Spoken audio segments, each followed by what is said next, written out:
Yo, y'all got ads? Yeah, why? Oh, I didn't know. I was surrounded by broke. What the fuck you mean? Nah, I don't have ads. You don't have ads? No. I have the premium shit. I'm like a premium guy. Oh, so what? You think you better than everybody? Nah, that's just crazy though. I didn't know I was amongst like so much poverty. Like that's crazy. Is that what? Yeah, that's what y'all be doing over here though. Like every time y'all watch YouTube, y'all just be watching the ads and shit, just whatever they. I mean, we skip them. Yeah, they just advertising to y'all, huh? Y'all some consumers. Y'all just, let me see what's for sale. That's very ghetto, bro. Come to my crib, bro. Whenever you want, come to my crib. YouTube, never see an ad, bro. That's crazy. That's crazy y'all do that. But it's coming back on finally, so. Yo, I bet you when Beyonce get off the horse be horny. Yo, y'all got ads? Yeah, why? Oh, I didn't know. I was surrounded by broke. What the fuck you mean? Nah, I don't have ads. You don't have ads? No. I have the premium shit. I'm like a premium guy. Oh, so what? You think you better than everybody? Nah, that's just crazy though. I didn't know I was amongst like so much poverty. Like that's crazy. Is that what? Yeah, that's what y'all be doing over here though. Like every time y'all watch YouTube, y'all just be watching the ads and shit, just whatever they. I mean, we skip them. Yeah, they just advertising to y'all, huh? Y'all some consumers. Y'all just, let me see what's for sale. That's very ghetto, bro. Come to my crib, bro. Whenever you want, come to my crib. YouTube, never see an ad, bro. That's crazy. That's crazy y'all do that. But it's coming back on finally, so. Yo, I bet you when Beyonce get off the horse be horny. Come around me saying, hey, I drink almond milk, because now you drink nut. Look at you, drinking all that nut. Attention, Starbucks. I'd like to give one person the opportunity to buy me a coffee. In exchange, I'll sit down with you for 5 minutes to discuss my world-class crypto trading strategies. Anybody? You may be wondering why, if I'm so wealthy, well, Bitcoin's down right now, so I'm struggling a little bit.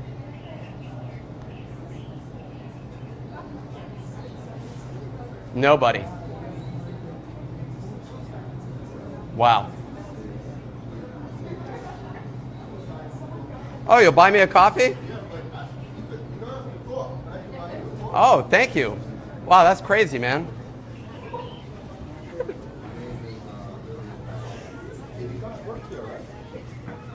Dude, I appreciate it. You don't need to. Hey, this is the day in the life of a fat nigga crypto millionaire. He wakes up at 6 a.m. next to the Russian supermodel he bagged the night before. He wakes her ass up and tells her, get the fuck out. He got shit to do. But first, she gotta make a nigga breakfast. Can't make money on an empty stomach. After breakfast, he checks in on his meme coin portfolio. He trenches meme coins for an hour with his fat nigga Alpha Group, looking for that daily 100X. Found it, looking like this nigga will be eating good today. Next, he's got a few business calls to make. Updates on his multi-million-dollar real estate ventures with some white-collar cracking niggas. It's almost lunchtime and this nigga's getting hungry. He hops in the Ferrari and drives to his favorite lunch spot in Miami. Oh shit!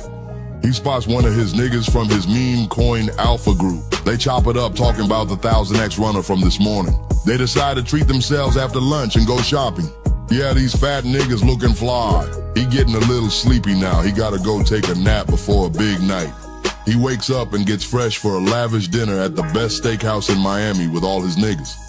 Now it's time to hit the club and get turned. They celebrate their wins from today and are on the prowl for snow bunnies who want to get freaky with a fat nigga. He takes her home and they have consensual sex. After clapping cheeks, he decompresses with a warm glass of milk.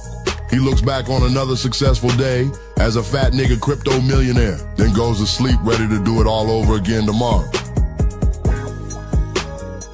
It's fat nigga season.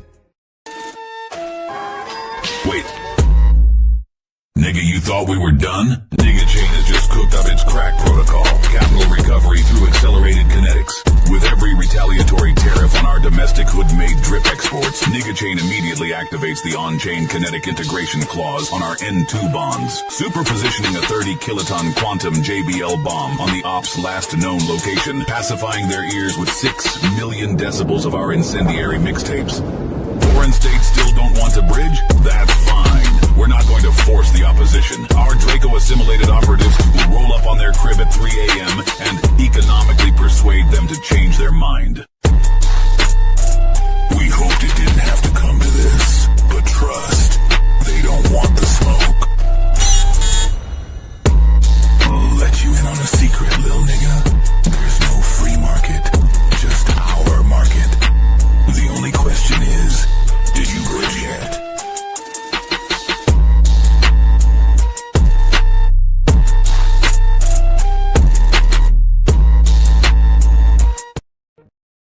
I hate when people say Sol season this, we have a meme super cycle.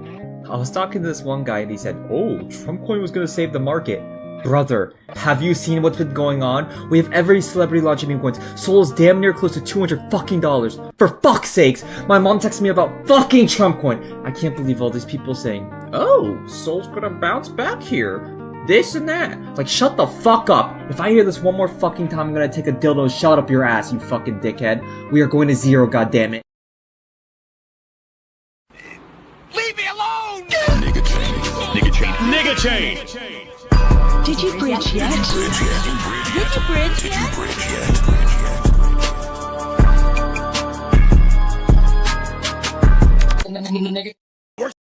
Work's been such a drag. I hate my boss. I worked quintuple overtime with no pay. Man, y'all still working? Yeah. Oh, in this economy, camera? Are you kidding with inflation? We get it. Let daddy talk. Like, y'all still gotta clock in? Oh yeah, I'm just counting down the days till we start our OnlyFans. Yeah. Hey, you're doing it with me. No, we already have a contract. Man, I've been telling y'all to tap into this crypto, man. The good old digital currency. Would you let him explain? Man, I'm talking about I'm making millions.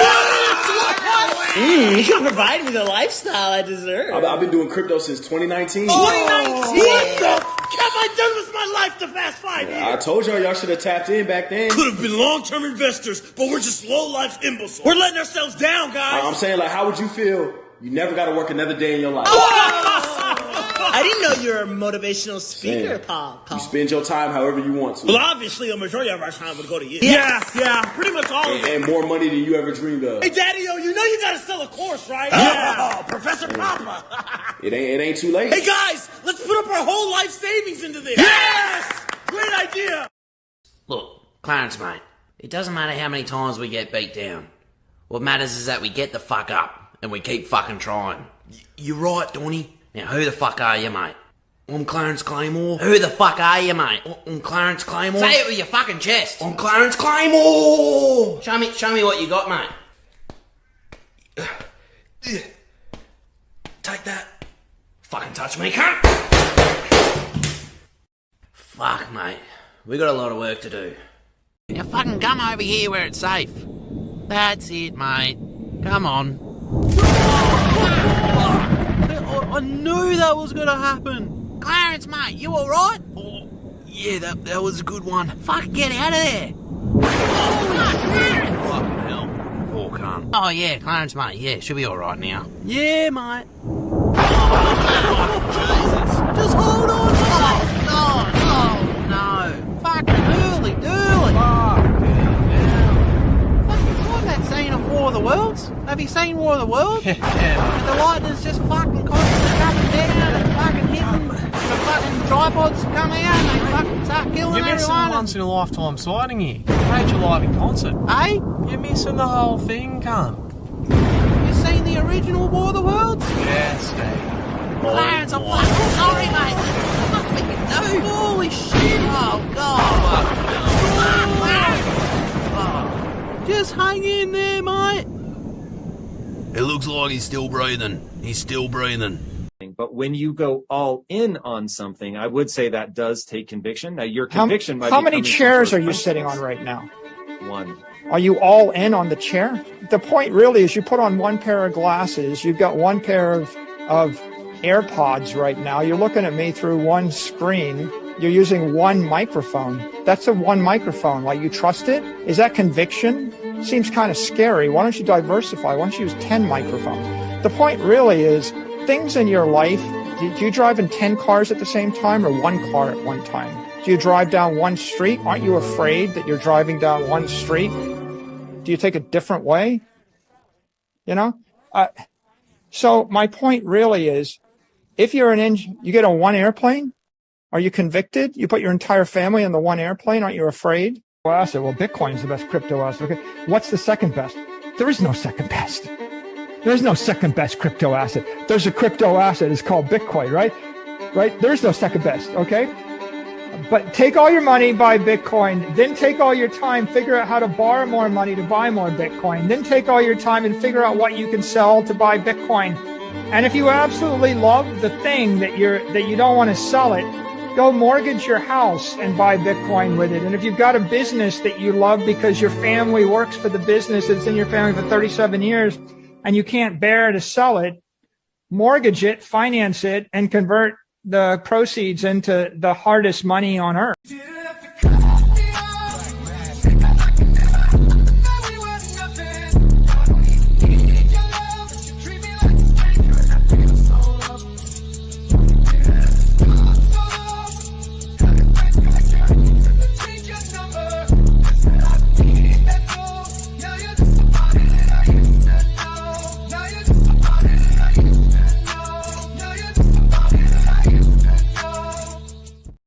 Damn, Charlie. I didn't know how many people watching ads.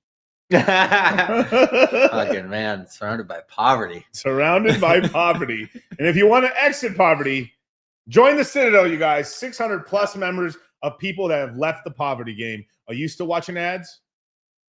I hope not. And if you are, join the Citadel today. It's pinned to the top. No more poor. I forgot because it's on recurring and I just, forget. I know. So like, how much is YouTube Premium actually? I forget. I don't know. I forget too. Okay. It's not much. I know Netflix is like probably $15. It's probably $15. That's what I'm saying. It's around. Netflix? We don't even care because it's a rounding error. Neither should you. Well, but Miguel, I gotta put it all in the bags. Well, you'll research. You'll make more bags, right? By having no ads on YouTube. Right? Like, how are you gonna research fast? Like, do you know how much stuff? Like, literally, if you watch 8 to 9 hours of YouTube videos a day, which I did a lot in the past, especially when I was working, I would imagine 45 minutes of that was ads or more. Yeah. Imagine having another hour of your life back. Yeah. Ad block is free. That is correct as well. But whatever you do, it doesn't matter. We don't care if it's ad block or it's YouTube Premium. Yeah, but to be honest, when most of these websites like have easy ways to go around their thing, like I say, fuck them. do it. You know, like why not? But like you know, whatever works, right? Right. Yeah, add blobs on mobile, that's right. But you can also download videos onto your iPhone and stuff. Or That one Android, is the which most really- useful because every time we go on a flight, I'm like, okay, how many YouTube videos can I download basically while I'm in transit to get, you know, onto the plane at the airport? So every time I like downtime, I'm like, okay, download more of these, and then like, yeah, you're always doing something on the plane. That's right. That's right, Jack and Pierce. Squat, bench, deadlift, crypto. Well, actually, military press. Military press your bags. BDSM. Fun times, right? Well, I mean, yeah, crypto is kind of a little masochistic, Right. I mean, at the moment. Like Ricky Romero is like, how's it opening? How's it going to open tomorrow? Well, the Chinese are now exposing that most European and Italian-made luxury goods are made in China. Mm-hmm. At least a good portion of them. Well, like we didn't know that or think that already. Yeah. La la la la la la la. Right. It's like who is it? It's LVMH, which owns Louis Vuitton and all those brands. Almost all of them, actually. Yeah. But they the guy who owns that, right? I think he's the richest billionaire in the world. In tech, right? Well, or oil or oil, yeah. But just like in terms of on paper, like people know his wealth, right? He's the richest. And I'm like, you know, why would somebody like that become rich? Well, they basically are all pure profit, right? Like, yeah, we know like it's not like amazing. I mean, have you ever, you know, grabbed a girl's Louis Vuitton bag and just been like, what is this piece of shit? Yeah. You know what I mean? Like it used to be kind of leather, like really leather. Now it's what Yeah. they did is they started roughing up the leather. So and then now it's just essentially it's a cheap. fusion of Yeah. and then now it's like pure, I wouldn't be surprised it's mostly plastic or leather with or like not leather, Mhm. but rubber with plastic. Correct. Which there's a difference. Yeah. Yeah. So yeah, it is what it is. But Bernard is his name. Yeah, he's worth $155 billion. You know, your girlfriend won't fuck you unless you get the bag for her, bro. Hey, 155 billion. How many baby mamas can you have? Right. But you know, this is you guys. Like, I'm not gonna listen to this anymore. Leave me alone! Nigga chain. Nigga chain. Nigga chain! Did you bridge yet? Bridge yet? Did you bridge Did yet? you bridge yet?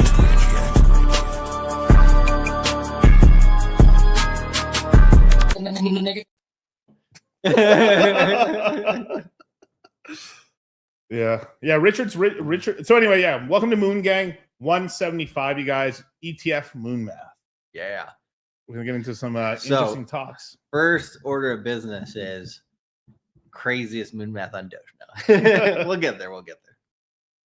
But yeah, Richard is tweeting out about wallets. I'm not surprised. This was one of the things we predicted since long ago, that there was going to be maybe a sacrifice for a wallet. And then every single one of you lying whores said, I would never sacrifice. If Richard drops a sacrifice on the floor, you say, how low to the floor do I have to go? People even sacrifice for Maddie's thing, so you think they're not going to sacrifice for Richard's? That's true. That's true. Saying. Someone say sacrifice. Hey, how much? Yeah, I don't know how many real wallets were in that, but yeah, pretty much. So yeah. But hey, the one thing we were talking a little bit about before, is I'm like, there is some hope. The Pulse chain people are getting wiser. I think if more of them, I think what we said, like about 10% of Pulse chain hexagons probably have been introduced to the community through the crypto mindset. Right. So it's like, I don't know, the mind virus of the crypto mindset is starting to spread in terms of people actually having common sense on chain, being like, if we don't rug and we actually partner with other platforms that people sacrifice for, these projects can work together and make money, right? And all of a sudden the community be richer and project and coin go up and price go up and everything. It's like you're starting to see that. I mean, not every project people agree with, right? But Fast Abdul is out there trying to, get some projects done that he thinks might be good for the chain. Maybe not everybody agrees, but who cares? Like, people are trying to do positive things. Right. Hexy is back now. Oh yeah. I mean, I already got stabbed up in the UK. Not shocked. What? No. Oh, he's used in the UK. Yeah. So I mean, stab proof. I wouldn't be surprised too much. I was thinking about getting because Myron was going to go to the UK. I was trying to see if I could find him like a jacket where like the stab jackets are like people are getting like. Have you seen guys who've been like doing this whole thing where they lift the shirt up and they have chainmail and like bros? That doesn't save you from getting stabbed. Chainmail's for like a sword strike, not a slashing. Slashing. Right. Well, yeah. I mean, Jack the Ripper was the first one to make it cool. Yeah.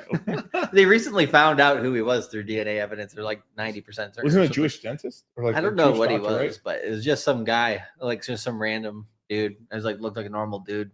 He's just out there killing. That's crazy. Lots of people. 9-inch needs Viagra. Well, probably Cialis. Viagra only lasts like 4 hours. Bro, they need more than Viagra. They need fucking a lot. Definitely, man. But yeah, man, welcome to Moongang 175 ETF's Moonmath. So the reason we named the show ETF's Moonmath is because while everyone cries, it's all over. Guess what? There's ETFs coming. We got quite a few of them. Well, and you have to look at what has happened so far from the Bitcoin and Ethereum ETF, and then play that idea forward of what's going to happen with these other ETFs. Because I don't know, the news itself is bullish, but some people have been like, saying, Charlie, you're talking about this M2 money supply correlation with Bitcoin too much. And I'm like, because like when I saw it going all over crypto YouTube and stuff like that, or no, crypto Twitter, I was just like, yeah, it's probably maybe a thing. But then we actually back tested the data and found, yes, there is actually that correlation there. And yes, it's been consistent throughout this whole bull market. But when you look at the pattern on that, it's I don't know, kind of interesting. But when you look at the pattern of the time when 3 months before Bitcoin's ETF and 3 months after, so that 6 month period that it had there, it was Bitcoin itself was decoupled in a positive way, or decorrelated, from the M2. And so when that area was decorrelated there, what that means is like the normal retail money coming from the banks essentially was doing okay, but it wasn't growing. But Bitcoin's price was because the big boys were getting in essentially. So let's pretend I don't know anything, right? Why are we talking about BMWs right now? Well, the Bayerische Mistwagens, as they would call them in Bavaria, which just means the Bavarian shit wagons. They, I don't know. I heard they're going to China, but yeah, no, it's one of those things where it's like the ETFs. How do they affect the market? Well, they do get the big guys buying, right? The BlackRocks, the Fidelities, all these guys, but Ethereum didn't get that, right yet. And so there's the good, the bad, and the ugly, right? I think the ETF news itself is enough to kind of push up a token for a bit, maybe for 1 or 2 60-day cycles, potentially like 1 3 or 4 month run. But unless it happens during a crazy all season where retail is also involved, like, yeah. Not as many purchases and stuff, right? Exactly. So we were some of the earliest. I mean, I would say we're probably the earliest channel that were like that was like consistently on YouTube talking about ETFs. We had a mega course. Some people, it's become now the unicorn course, the mega course, right? When we talked about all the ETFs that came out, we talked about there's a Bitcoin ETF, yeah, right. There's going to be a Ethereum ETF, yeah, right. Those have happened, right? But here's some of the ones that we predicted that were going to happen that are going to come true. We said begrudgingly XRP was going to get an ETF because we payola, and yeah, it's going to happen. So there's going to be an XRP ETF, a Solana ETF. That was the one people fought us the most on, was Solana back. This is before Solana did on the big run. We're like, once we had bought the bottom on Solana and it started running a little bit, we were in the $40 range. People are like, there's going to be a Solana ETF, you guys. Well, Solana hasn't died. It's VC backed. It's more of a US cycle. There's probably going to be a Solana ETF. Dogecoin ETF. That's another one that people just would not believe. Because like, why would they give Dogecoin an ETF? Well, because Dogecoin's awesome. I mean, for crypto bros, it's clear. Like, of course, Dogecoin. Like, why wouldn't you? Litecoin. I mean, OG that's the well. one. That's okay. That wasn't my solo crusade on that one. But I was like, there's very likely because they're going to go to safety. Like, what can we list that we're not going to get in too much trouble? It's been around track record. It's Litecoin, and guess what? Litecoin, like Dogecoin, runs on Litecoin. Beautiful. Now, even though Dogecoin has its own network where it facilitates their own transactions, the transactions get finalized onto Litecoin, and there's a permanent inflation rate that gets given to Litecoin miners. So Litecoin miners get quite a lot of free Dogecoin by mining Litecoin. kind of a thing. ADA, that's the only one I would have told you no, but now that he's kind of working close to the government, it's not completely off the table now. It's possible. Yeah, that one's possible. Charles Hodgkinson's put in his time in Washington. He's probably been I don't know what you want to call that. What's that called when they're going around like shaking hands, kissing babies with the people in politics? Yeah. It's going to all the dinners, going all that kind of stuff. He's been doing that for a while. So I can see that. I mean, Suie being a U.S. chain is interesting. I don't know if you want to share the screen here, Kyle, but the people in the crypto mindset course, they've seen this maybe about like a month ago. We were talking about Bitwise specifically in terms of what is included in their holdings for their I think this is their like crypto ETF index. Yep. And the why Bitwise in particular, why is that important? Because David Sachs, right, the guy who is the the crypto czar there for everything that the Trump administration is trying to do for positive legislation for crypto and AI, right, and other tech things I think as well. But he divested from Bitwise. Essentially, that's where he had his money before. So for the tune of I think $500 million. No, it could have been 400, 500 billion. It's a significant amount of money. Yeah, right? it's a lot of money. I'm like, probably got friends. Yeah. And so when you do look at Bitwise's index here, they got Bitcoin, Ethereum, Ripple, which we know are getting ETFs for sure. Solana as well. Cardano, which we now know is getting one. Chainlink, Sergey Nazarov was at the White House Crypto Summit, panel. Avalanche, which is like JP Morgan trying to get money into Hong Kong and fucking the way you think of Avalanche is HBC. Yeah, HSBC. Yes. HSBC and all their dirty tricks. They can do it on chain without anybody caring. We won't say this too publicly, but this is probably like low key cartel. Like, there's a lot of weird stuff going on. There's a Netflix documentary. What was it called? Just type in Netflix documentary HSBC. I could probably do it right now. Oh, no, maybe not. Well, yeah. I'm gonna pull out. Yeah, we can pull it off for a second. Let me see here. HSBC. I can buy Litecoin through Fidelity along with Bitcoin and Sol. Yeah, Fidelity is going to allow a lot of like each individual. There's going to be like little space. It's not a little space race, but kind of a little space race. Yep. Yeah, it was Dirty Money was the name of the actual show. So a Dirty Money HSBC episode, and all those connections that you're saying there, basically, and Avalanche, maybe allegedly, possibly. I mean, one big thing. I don't think we watched. I don't know if I watched that one exactly, but I've seen sort of like mini documentaries of kind of what happened during 2008. Yeah. Well, the banks are really under catalog. Basically, the banks needed deposits, and there weren't those deposits because the housing crash. So they started allowing through international banks to start banking some of the cash reserves of cartels around the world. Yep. And all that dirty, basically drug money got injected into the system and kind of terrorist money. And the Hamas, of course. Yeah, they had Hezbollah, right? They had certain keywords at the database of like that, basically in order to open certain accounts and stuff in banks. Like Hezbollah. And it was just like put a hyphen in between it, bro. And it was like that was the way to trick the database to not like you're only going to hear this here on this channel and Charlie's channel. Yeah. Like you're only going to hear this here on Crypto Mindset because no one wants to talk about that because that don't make the chain place look good. But this is not crypto doing it. This is banks and governments doing this. The people you expect. Yeah, the people you expect. That's who's doing it. So it's blockchains aren't evil. It's people who do evil things. Right. Exactly. Right. So, I mean, Roger Ver is not going to like the crypto future necessarily, but this is what you get with mass adoption, right? But after Chainlink and Avalanche, it's like, okay, Suie is a US-based chain, highly VC. That makes sense. Yep. Litecoin, OG coin, first altcoin ever, really. Yeah, it's on CNBC all the time. If you want to go maybe dark suspicious route, maybe Charlie Lee was scared of Litecoin and the CIA took it over. Yep. A lot of possible. Yeah, people use this to send money across exchanges. Very easy. It's very liquid coin.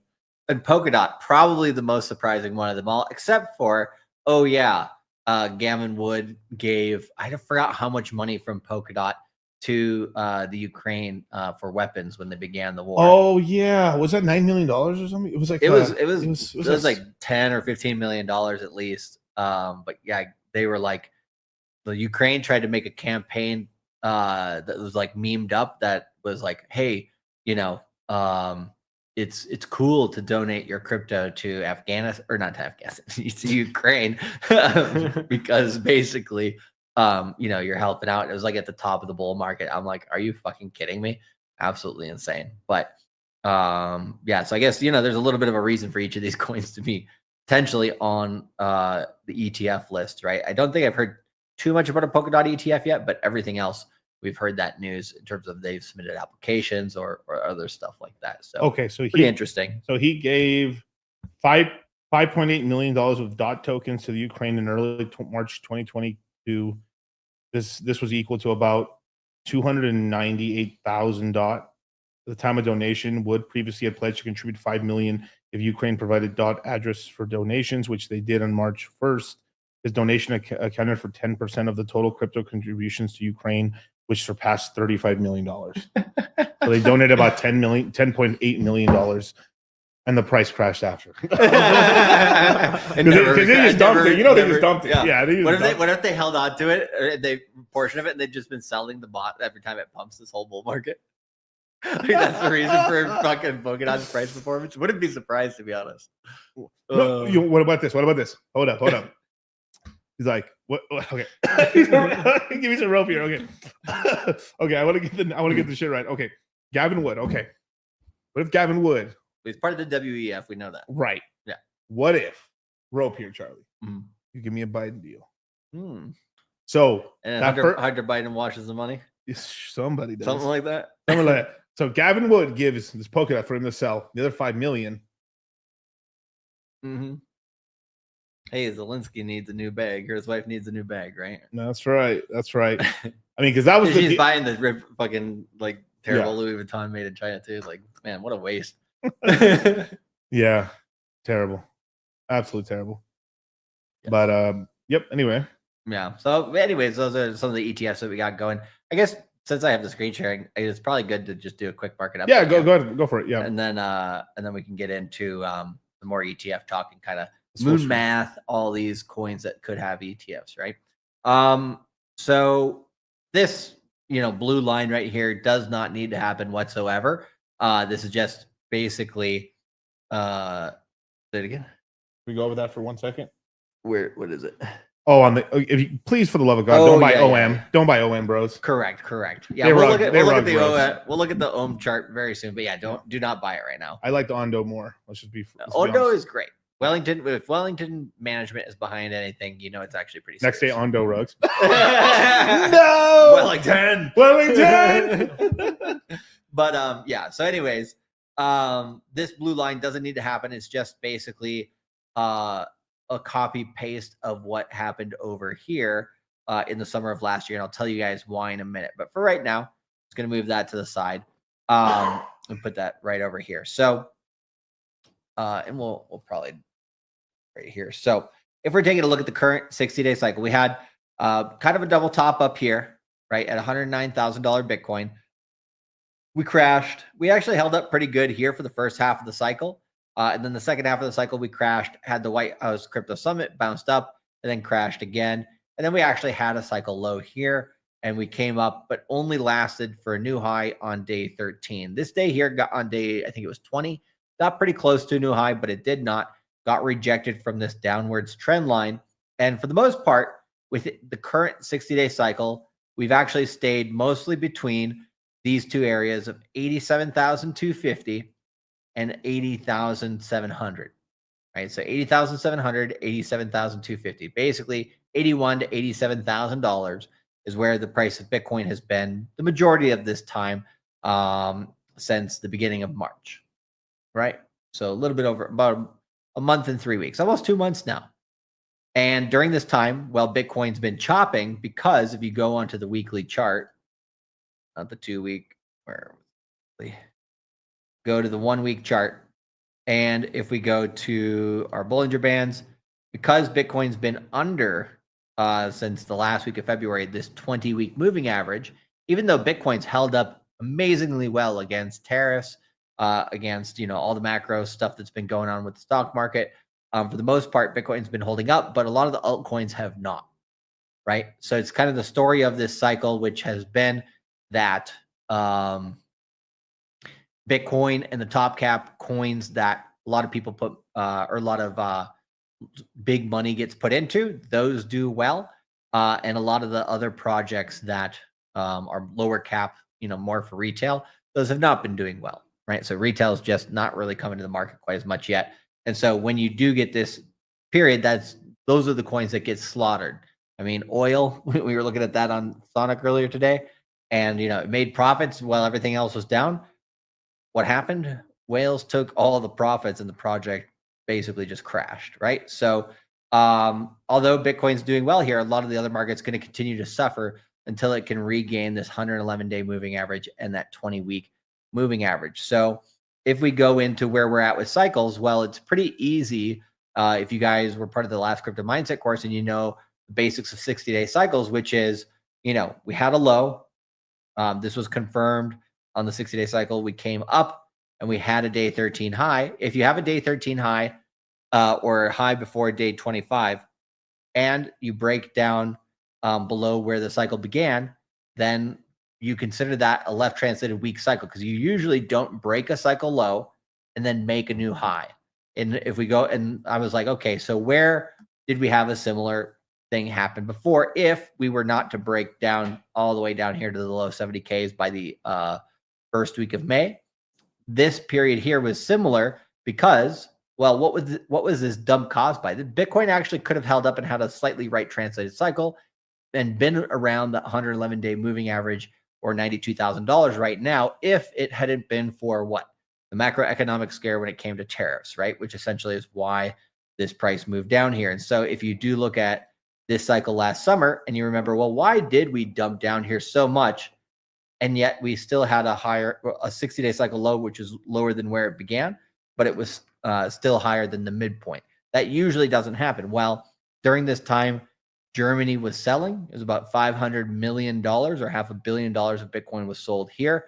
And the price got absorbed essentially, but it was a anomaly geopolitical event, which is kind of the same thing happening here, but on a smaller scale for Bitcoin. So if we were to just overlay that previous period of time with that price action, you get something like not too dissimilar if you kind of look at it here. And it actually lines up with that downwards trend line almost perfectly, where we're just kind of bouncing around here. Maybe we break out of this trend line, maybe we don't, but we come down for a 60-day cycle low, most likely between day 50, April 30th, to day 55, which is May 5th. So that first week of May, right, is a very good time, just according to most 60-day cycles, or even up to date May 10th.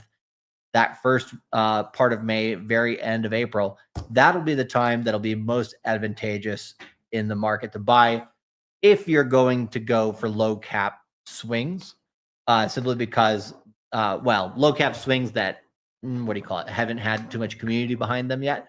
Their main reason for that is because they need new money, versus some coins that already have community involvement and just have people that aren't selling. Some of those have done well, regardless of the market situation. But for most coins, right, you'll probably see cheaper prices on Bitcoin before we get into May, and you'll probably see cheaper prices overall. So it's good to keep the DCAs going. Good to keep, buying at this part of the market, because not all coins. Some coins have already made their bottoms and will continue to increase. I think if we were to take a look at SPX 6900 here, just look at the most recent move here. Yeah, it made a low here with the Bitcoin 60-day cycle low, but it's held up amazingly well when the rest of the markets kind of jumped down below their lows. So this is something that probably is an accumulation, probably not going below where it was on March 10th, right? And so maybe this is something you could DCA into a little harder if that's what you wanted. Obviously, it's a meme coin, so whatever. But yeah, just as an example, that's like that versus what was it? Tau. If you look at where Tau is right now,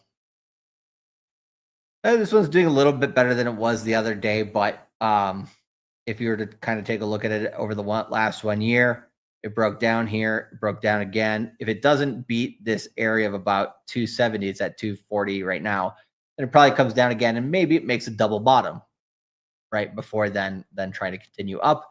And then there's other coins like Ohm. What's the difference here? I don't know. But yeah, some coins like this, which have lost all support, figuratively and literally. But yeah, it's one of those things where, you know, there is still 2 weeks to a month of risk in the market. So, you know, tread carefully or choose carefully more than anything where you're going to put your capital. Right. And but don't be a pussy. Still fucking buy. I mean, that's true. We're in a bull market. Like you can't see Ohm and be like, well, if you went all in on Ohm, I mean, maybe there should be no one in the chat that went all in on this coin at all. No. Like, I'd be shocked if they. I was like, well, all right. Yeah, I mean, that would just be someone's really bad decision, right? Yeah, I saw some guys like invested $2 million and all I have is 200 grand left. Damn. Yeah. After that drop right there, and the team basically sent a stupidly large portion of the supply to OKX and dumped it there, basically. And then a month before this happened, they did an airdrop and they excluded 50% of the wallets, calling them bots. That's one thing we've learned. If they do some evil, like with Arbitrum, right? Arbitrum had this fake vote, and then they're like, "Oh no, we're just telling you guys."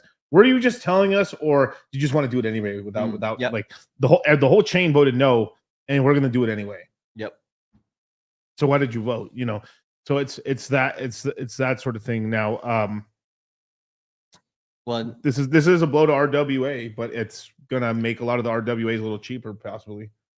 Yeah, a little bit. I mean, I don't think there'll be too much of a shake in belief in what they're doing, just who's behind them. Yeah. And why. Like, it'd be interesting to hear the story behind this and why they did it exactly if it does come out.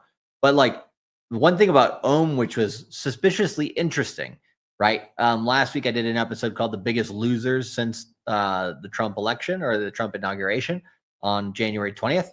And Ohm was, out of the top 50 to 100 market cap coins, was the only one that had been winning the entire time and wasn't down. Like, right. Sonic had won for a portion of that time in February, but then it ultimately came back down, right?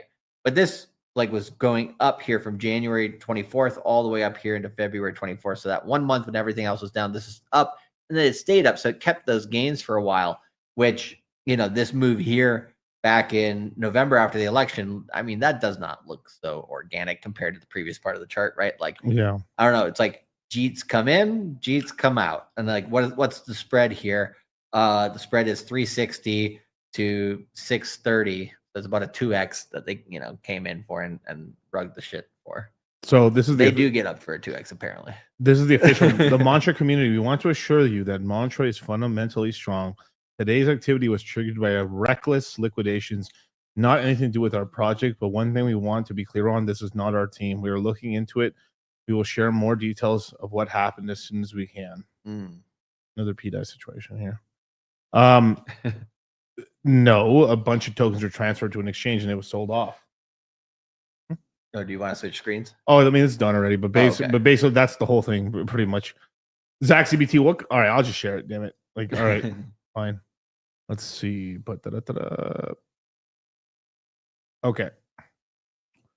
So, Zach ZBT, what kind of statement is this? Ohm went down 90% from 5.9 billion to 500 million market cap in a single candle. In a single candle.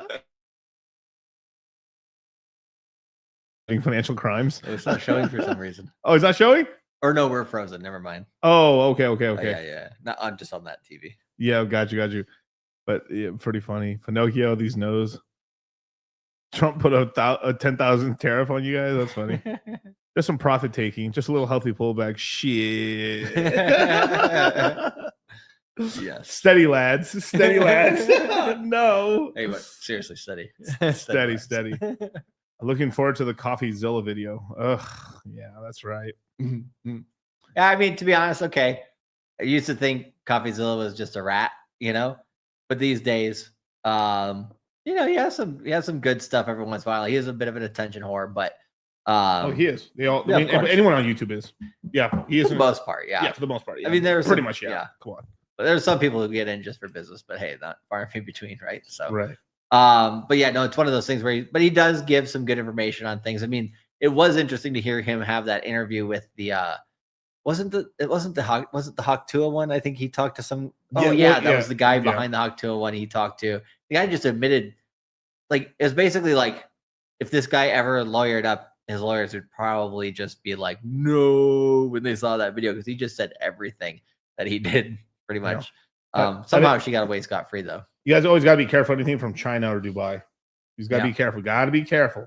Not saying everything from Dubai. I will say Dubai, not everything's bad. But and the French made Remy Martin, so can't be all that bad. But yeah. So, anyways, what we got going here in the chat? Let's see. I got a few super chats. We got a few super chats. We'll get them into in a minute. Let's see if we can find anything. Let's see. Well, just do it. We'll just do super chats. Yeah. Well, Larry Fisherman. Portfolio predictions, right? Well, we're doing Moonmath, but we're not doing Moonmath on portfolios. Yes. So there's a specific Moonmath edition. It's called the ETF edition. Right, but hey, maybe we'll get carried away. AK Soul, AK Sonic, good. 5K XRP. Ew. 5K or $5? 5.5K on XRP. Oh, I thought you were talking about prediction. Well, regardless or not, it's going to be hard to lose on this portfolio. Look, 5.3 Suie, 4.3K Bitcoin. Yeah, there's Doge, nothing in there that Pepe, couldn't pop. Fetch, Pulse. I mean, if you're going to swing, I mean, the only thing I would say, like, if you're going to swing for the fences here, is I would. I almost hate to do it, but just because you missed the Bitcoin bottom, at 15,000, you get the safe multiples. That you would be better off sprinkling the Bitcoin into the Doge, the Pepe, and the Fetch, and the PulseX, and like the small, to increase those positions. But you don't have to. You don't want to. Only on basically the one rule that I have for portfolio reallocation for most people, because what some people do is like, I'm going to take all that Bitcoin, I'm going to buy the bottom of LV because it's got to pump from here. Right. It's dumped so much, right? Like, oops. Like in terms of like putting your Bitcoin there, right? So instead, like, if you're moving something in your portfolio, move it from something in the same to basically something in the same risk profile per se. Yeah. Maybe slightly higher gains, but roughly similar risk profile. So right. Ethereum would be technically similar risk profile, even though it's been losing to Bitcoin most of this bull market. Sonic, Suie, Solana, any of the top cap coins that have pumped this cycle that have outpaced Bitcoin relatively consistently, or at least kept pace, that have top market cap and that have enough mind share. Those are the coins you're going to want to move into. You're not going to want to take the Bitcoin and go. I mean, you could put some of it into PulseX, right? But it's like, if you wanted to maybe take the XRP and bring that all into Pulse Chain, no problem. You know what I mean? But I mean, XRP will have its day too, so it is what it is. But if you want to be super safe, you take the money into coins that we said that have ETF are going to have ETFs. So you could buy Doge, you boost up Doge, boost up Solana, and Solana, Doge. I think you have enough Suie there comparative to the portfolio. And then I like Sonic, so I'd add to Sonic, but that's just me. But like Pepe's great. Fetch is going to come back once we have a nice run, and at some point there's going to be an AI run again. But it's kind of mass resetting right now. Yeah. So but I think Fetch and Render are my top two AI plays. So Hexus with the $5 super chat. Thoughts on mixers no longer being illegal? It's good, but also bad. Right. And anything can become illegal again at some point, right? Correct. So it's like, you do have to kind of, what you do decide to use in crypto, you have to choose very carefully. Yeah. So Tornado Cash is legal. You gotta be there's still not that much liquidity in Tornado Cash.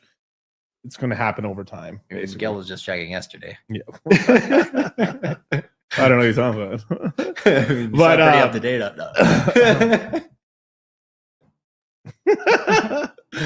but I mean, it's good now because as soon as that's came out and stuff, there's now a bunch of things that are Vitalik's trying to essentially pass and upgrade on Ethereum that is essentially more privacy, right? Which is good. So there's gonna be more privacy. There's already going to be big major privacy on Litecoin, I think they're just waiting for ETF confirmation before they add all this privacy. So that's actually very good that there's going to be privacy, but this also helps criminals sell without you knowing that they're selling, which maybe and in a way also helps it not dump as fast possible. There's kind of two, because if everyone's watching wallets and they're dumping and then the price just stays stagnant because no one knows they're dumping, then the prices stay higher for longer for people to get out versus if people know right away that they're dumping, they start dumping, it causes the Well, we know I know that's not perfect, right? but We it's we know without naming names that some of the soon to come out central bank digital currencies internationally have that privacy layer, similar type of privacy layer baked into it, but it's auditable. So if you you can audit it at some level, right? Which means maybe the on-chain sleuthing will become more difficult, but they're not going to make it impossible. So it's it's a more of an obfuscation layer probably than anything for payments or for light snooping, right? But that's, I don't know for Litecoin specifically if that's baked in or not. If it's not, it's pure privacy. That's pretty awesome. It's not pure privacy because exchanges will have keys. Right. Exchanges are going to get the keys, and it's mostly the Litecoin one was never about hiding. Really, it's basically to have payments so you can pay people. Right, which is the same thing with for the commerce. You do need this for commerce. Right. Like if you do, absolutely. Charlie, here's 20 Litecoin. He doesn't know that I actually made 50 Litecoin. Under the table, please. Under the table. But that's how it goes. But so I think when the central bank digital currencies start coming out this cycle and over the bear market in different countries as the kind of test pilot runs, because 2028 is when the next election is for the United States, and it's I think January of 2029 or in 2028, which the next inauguration would be 2029. So it would be January of 2029, where then if the United States is going to do it, it'd be the top of the next bull market essentially, because Trump's executive order doesn't make it possible right now. So they'll have that period of time to try different things. And I think the more central bank digital currencies become a thing and people start noticing them, maybe it's possible. And once legislation here in crypto and regulation is more clear, then it's possible that privacy coins have a narrative to come back again. Because I mean, Monero, perfectly good coin, great utility, all that stuff, but the price hasn't done anything for quite a while. And the thing I would be shocked about, bro, down the line, there's ever a Monero ETF. How wild would that be? That I would love that. That'd be crazy. I don't know. That's gonna be some Russia shit. That comes out on the Russian stock exchange only. Right. But yeah, so it's one of those things where all that could kind of lead to privacy game is back on now. Because remember in 2017, I mean, John McAfee was pumping different privacy coins and stuff like that. I think Verge XVG rebranded to a privacy coin just so it could pump, and the guy drove to John McAfee's house, let him have his girlfriand, and then let him have his girlfriend. There was a story. What? There was a bit of a story. I don't know, but I mean, it was all what do you call it? WWF. They're just talking shit, just to make a story. But I mean, XVG pumped from I think it was 30% of a penny to 30 cents. It was fun. It was 100x over a 2-week period. It was insane. But no privacy narratives could come back. So true. I just had to throw that one in there. Chef Tito's big brother Miguel, is Illuvium still a good buy or is it dead? Should we stop DCAing? Do you still believe in Illuvium at 500 at some point in the summer of 25 or October, November, December 25? Thank you, brother. Well, I mean, I think Illuvium could come back, but it's the sort of thing where if you got your bag, you got your bag. Right. There's no point in unless you only bought one time when the price was really high, then you need to buy some more to lower the cost average. I'm all right, maybe, but what are you doing still DCAing? Yeah. Oh, the other question is, are all the JEETs out? Right. Because on Pulse Chain, the chain of JEETs, right? If the price pumps, a bit, essentially. Do you know 50% of all the population of Pulse Chain poops outside? Why am I not? We have to call Maddie. Well, guys, if I could still show you around, here is the biggest, gayest man in the world. gay. So gay. So gay. Shit don't get old, bro. I mean, we did meet some Nigerian, what do you call it, Hexagons now. But no, it's one of those things where was I going with that again? Oh, wait, with this question, right? Oh no, so where I was going with that essentially was Pulse Chain. You know, like when it pumps up, it gets sold off. ILV is in a newer situation where it's not quite as used to that. Pulse Chain's kind of like over time gotten the weak hands out. Next pump, maybe it does better, right? Versus Illuvium, once it gets back to $40, you know it's going to get rejected right there. Yeah. Right. And then it's going to have to beat that. And then it's going to get to $70 and it's going to get rejected. And you know what? 100. It's 100. Yeah. And then how many guys I've seen on here, not just in here, not on Twitter, saying that once I'm praying just for 100. And it's like, well, so we know everyone's selling at 100 now. Exactly. So, I would say there's going to be a lot of sell pressure on that. I mean, could it get back to that area? Sure. But it's one of those things that, you're not going to buy if Ethereum does half as well as I think it can before the cycle ends, but because of how low we've dropped, we have to adjust like predictions, right? So like we'd be lucky if we get 300.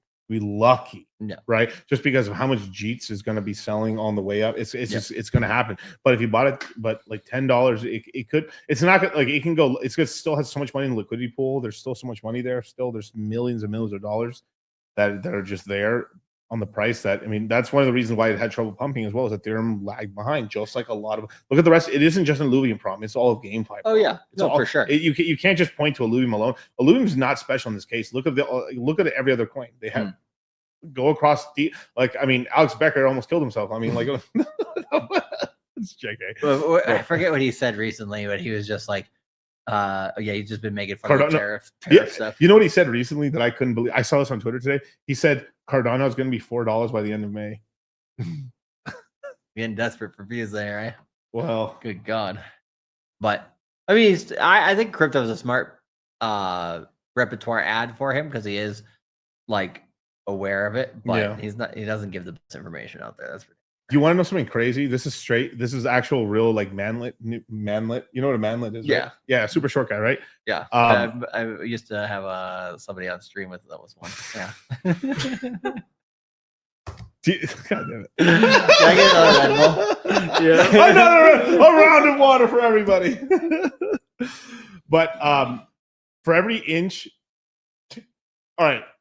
God damn it. For every basically they've broken down how much money you need to make up for how many inches you're vertically declined, right? They gotta wear heels. Right. You need it's $30,000 per inch per year to compare to somebody who's taller than you. Interesting. It's 30, that's the average. $30,000 per inch. Hey, there you go. Per year in income. So Alex Becker. I mean, well, he's good, bro. He's good. He's 6'7". Oh, perfect. Well, no, actually be tall. He's pretty rich. He's a good. He's a, like, but that's the sort of thing. You could ask Chris Jones. You could ask anybody. Greg Doucette. I mean, they've all said it and stuff. It's just like, bro, you got to be if you're small, you got to be jacked and be making cash. He is. Good on him. Wasn't it Dave Portnoy? He recently put out. He's like next to Shaq at the Aiden Ross. But everyone's short against Shaq. No, I know, but no, he was like he's trying to make it look like he's like if Shaq's 7 foot, I'm 6'5". Fucking Dave Portnoy's hilarious, bro. He's so dumb, but yeah, at the same time, funny. He got heartburn somewhere for sure. Oh fuck! But isn't that crazy? So imagine you're 5'4", right? And you're trying to be like, I'm trying to be at least like a 6 foot to these chicks, right? You've got to make. My lord, bro, that is so terrible, man. That's what what is it? Oh my god, dude! Really, like $240,000 more a year than the average. So you got a guy making $50,000 and he's 6 foot versus you're 5'4" trying to compete against him. You got to be making almost like $300,000 a year to be like y'all two almost the same, bro. Inflation gives them a better chance, bro. I mean, that's just like. Give me car, give me wife, give me children, give me this, give me that, kill my enemy, kill my enemy, kill my enemy. Kill my enemy, give me. Anyone that doesn't want me to succeed, die by fire, die by fire, die by fire, die by fire, die by fire. Give me this, give me that. Kill my enemy, give me that. Give me this, give me, die by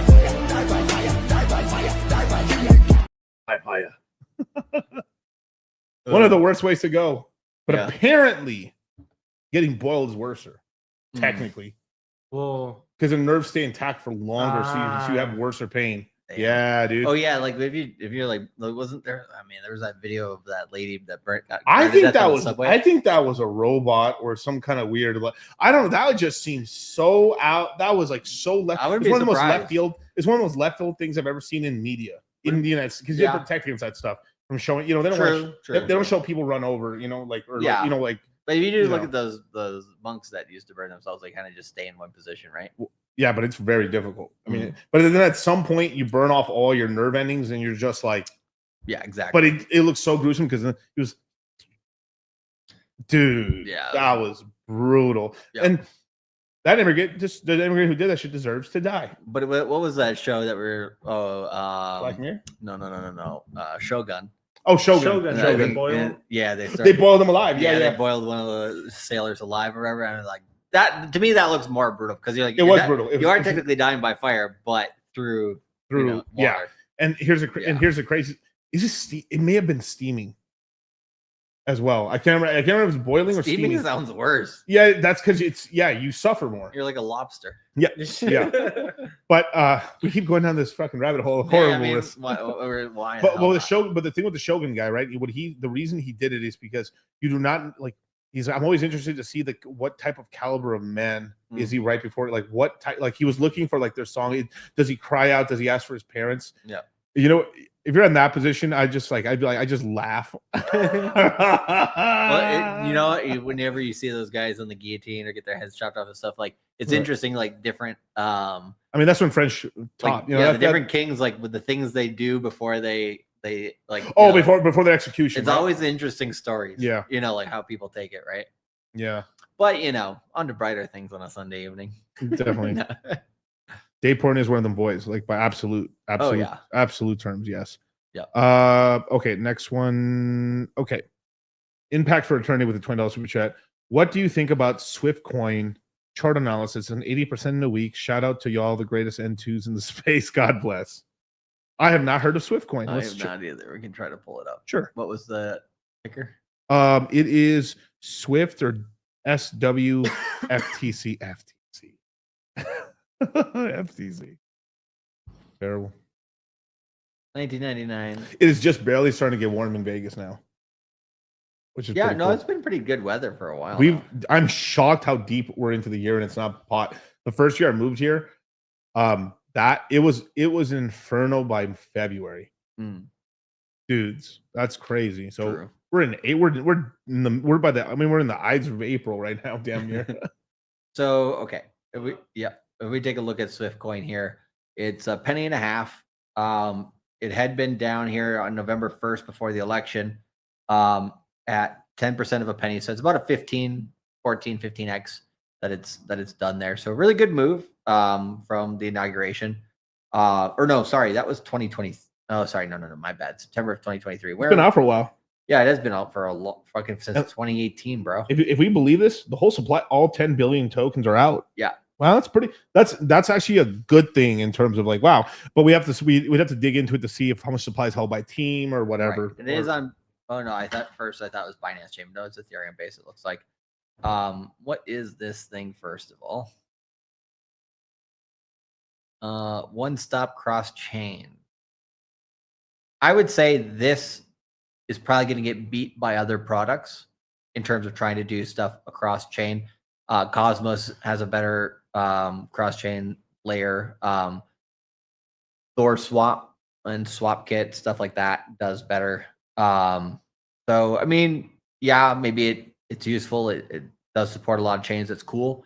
How many users do they actually have? How many people are actually using them? I mean, all these partners and stuff like that. That's, I don't know, is that legit?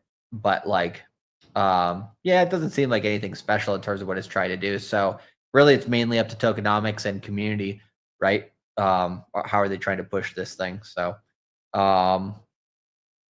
80% in terms of within a week. If you just look at the last 3 months of price action, it was dumping down quite a lot. So this looks like what, from 80% of a penny up here to 1.8 cents, a little bit more than 2x. So yeah, this looks like, okay, somebody making and defending a bottom, being able to push up price a good chunk. And now if price comes back down, the bottom's probably already in by the time Bitcoin gets traction in the middle of May. So, yeah, I mean, in terms of where you're buying this, if you think that this type of move will continue to happen, then, you know, as it comes down here over the next 1 month, that's a good time to buy. If it starts cracking above this area here of 2 cents or 1.8 cents, if it starts breaking above that area, then you pretty much have to treat it as a trade and get in there because it's probably going to run from that point. So I got some info on this. As of April of 2025, the entire 10 billion Swift token supplies in circulation. This indicates the team's allocation tokens have lightly been vested because they had a 4-year vesting of about 12.5% of their 2 billion tokens released every year. They finally all released after because it's 2018. You know, so this is the year all of it's unlocked. They're fully vested out. The whole supply is unlocked. Took long enough. It took long enough, right? And 25% of the tokens are designated for business development, market expansion. So basically, of that 25, there's about roughly somewhere like 12.5% of that it's left. That unlocks every month. They can use for not teams to waste it, but more of like for the team to spend on, you know, research and development things, and also some incentives for projects and stuff. So nice. Basically, you hold a bunch of the tokens here. Let me see what you hold. You hold what's the thing? You hold 500,000 Swift tokens or more. You get reduced transaction fees by 0.1% on all transactions. If you use the token to pay for stuff, you get 50% off the fees. I mean, this is basically only for sending transactions. I don't really see the point of this. I mean, like I get it. Like if this was like if you hold this token here, you get to send money to other people and stuff, and then you get cheaper transactions. But I've been in crypto a long time. I haven't even heard of this. Yeah, I mean, I heard of Swift, of course, right? The old Swift system, but right. Yeah, I think it's like Swift across chains, right? But hey, I mean, maybe it has some legs. Treat it as a trade, and if it goes really well, and you take your original out plus some profit, use the rest as a moon bag, right? That's your bag that you can like kind of let run this bull market if you think it has a lot of good stuff. But yeah, some people are like the charts, whatever. I mean, if you're looking at so long back where it didn't do anything as supply was coming out, and what it's done now that supply is out, I mean, it's actually a pretty good chart because you're really only judging it from 2023 onwards, and it has pumped with each altcoin season this cycle, right? It pumped from here to here. That first run directly correlated with timing of Bitcoin and the altcoin season. It suffered when everything else was suffering, and then it pumped again after the election. And here's the thing, it's had significantly higher lows and held up at those areas, which a lot of other coins haven't. So, I mean, during this bull market, it's actually proven to be like a pretty good chart. So, yeah, it looks more like ABC or 3-wave type moves. So, yeah, it'll have its pauses. So, good thing to take profit on throughout the bull market if you do decide to trade it. But not the worst thing in the world. But I'd give it a B-, C+. Probably closer to C+. Yeah. You can pop it off there if you want. Yeah. But we will get to the Moonmath for sure. But yeah. DCC time frame on RH Pulse Wallet referring. If he's barely asking about what to do it, I mean, I would imagine it's about 4 months away before. So I'd say when things are getting waiting for 4 years, but hey, yeah, nobody's counting. All right, let's go through these really quick. Just Fit. Any hope for Illuvium have 200? I think so. Yeah, I think we've already mentioned that, right? Ricky, Metis good still buy. I mean, I wouldn't sell it, but I wouldn't buy it right now. Right. I mean, like I think your capital can be used. Same thing. Metis is not going to do well until Ethereum does well. Yep. So if you were like, you know what, let me get to a round number real quick that I like. Last purchase done. That's it. But that's the way I treat it. And who's building on it compared to other layer ones? Correct. No, it's a complete like scratcher bet. It really. Well, is. no, for sure. That's why you're just like, put up a little bit, but not too much. Yeah. Here's a Gorilla Mind super chat. Oh, thank you, bro. Yeah, shout out to the Gorilla Minds. Last one. Stopping high to say hello to Moongang and my senseis. May the dip be plentiful. Beautiful. It's been plentiful. My God. But anyway, yep. All right. Where we want to get into do a specific Moonmath? Yeah, let's get into some Moonmath, man. Let's talk about this ETF Moonmath. Let's go into, I mean, the crowd favorite Ethereum right now, right? Ooh, baby. It's the first on the list. It's the first on the list, but the reason it's very, very, very important because If Ethereum does well, everything else does well. Believe it or not, your bags will do better with Ethereum coming than Bitcoin. So in absolute terms. We're gonna lay out the road to $27,000 Ethereum right here, right now. Yes. 100% within this year. $27,000 Bitcoin. That's Ethereum. But yeah, what's this is the riddle me this. What's closer, $27,000 Ethereum or $27,000 Bitcoin? What say you, sir? I know what my answer is to this question is. It would be Ethereum. I agree. There's no 27 ain't happening, bros. Well, yeah, 27K ain't happening for Bitcoin within this cycle or Ethereum within this cycle. Even if Sailor got liquidated, we'd hard pressed would hit 38K. Yeah. I mean like doink the bounces. Yeah. There's too many buyers. Yeah. So and Ethereum 27K is not happening this bull market either. So but here's the thing with Bitcoin, right? If it doesn't happen by the end or beginning of 2027, then it's never happening, versus Ethereum has the next 20 years to try to hit that $27,000 mark. So yeah, the answer is there. But in all seriousness, Ethereum after this big move down did hit the top of its support level here at about 1,400. Doesn't mean it can't go lower. I mean, Bitcoin here, we'll see if it does hold up like it did in the summer of last year. But if it does decide to come lower, maybe test this this trend line down here, maybe towards that $72,000, $71,000 area. If it does decide to test that area, then Ethereum at that point, could be here at 1,400 again. Would Ethereum go to a new low at like 1,350? We did see how quickly it could drop like a rock there, so it absolutely could. But here's the thing: with the Pectra upgrade is going to happen on May 7th, and the one really good thing about that is it allows stakers to put in larger chunks, essentially. Right.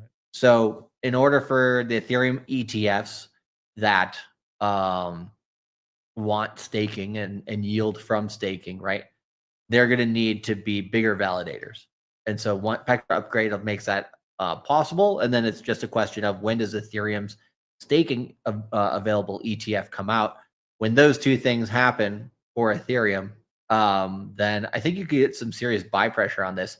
Like I was saying before, if you do take the M2 correlation on Bitcoin, right, and you look at, okay, with the 110-day offset, it's pretty well correlated here.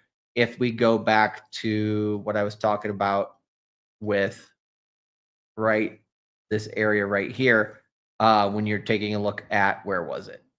January of 2024, when we came out with the Bitcoin ETF. The M2 was pretty sideways for a while, and you got a pretty good run here afterwards, way prior to the M2 taking off with, what do you call it?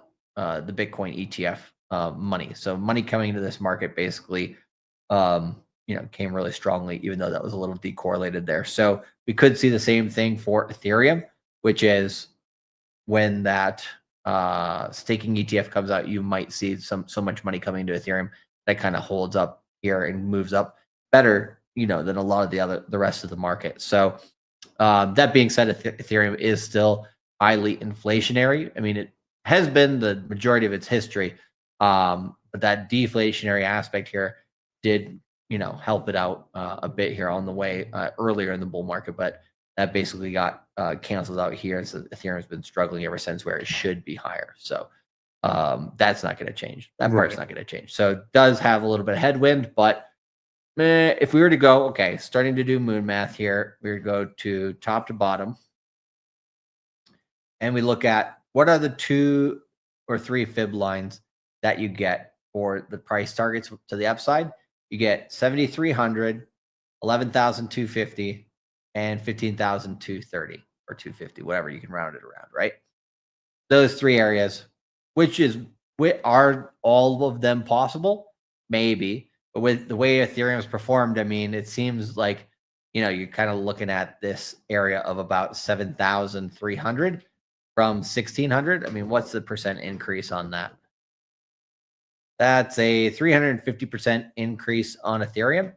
The biggest run it's had over a short period of time, this bull run, has been 150 or 160%.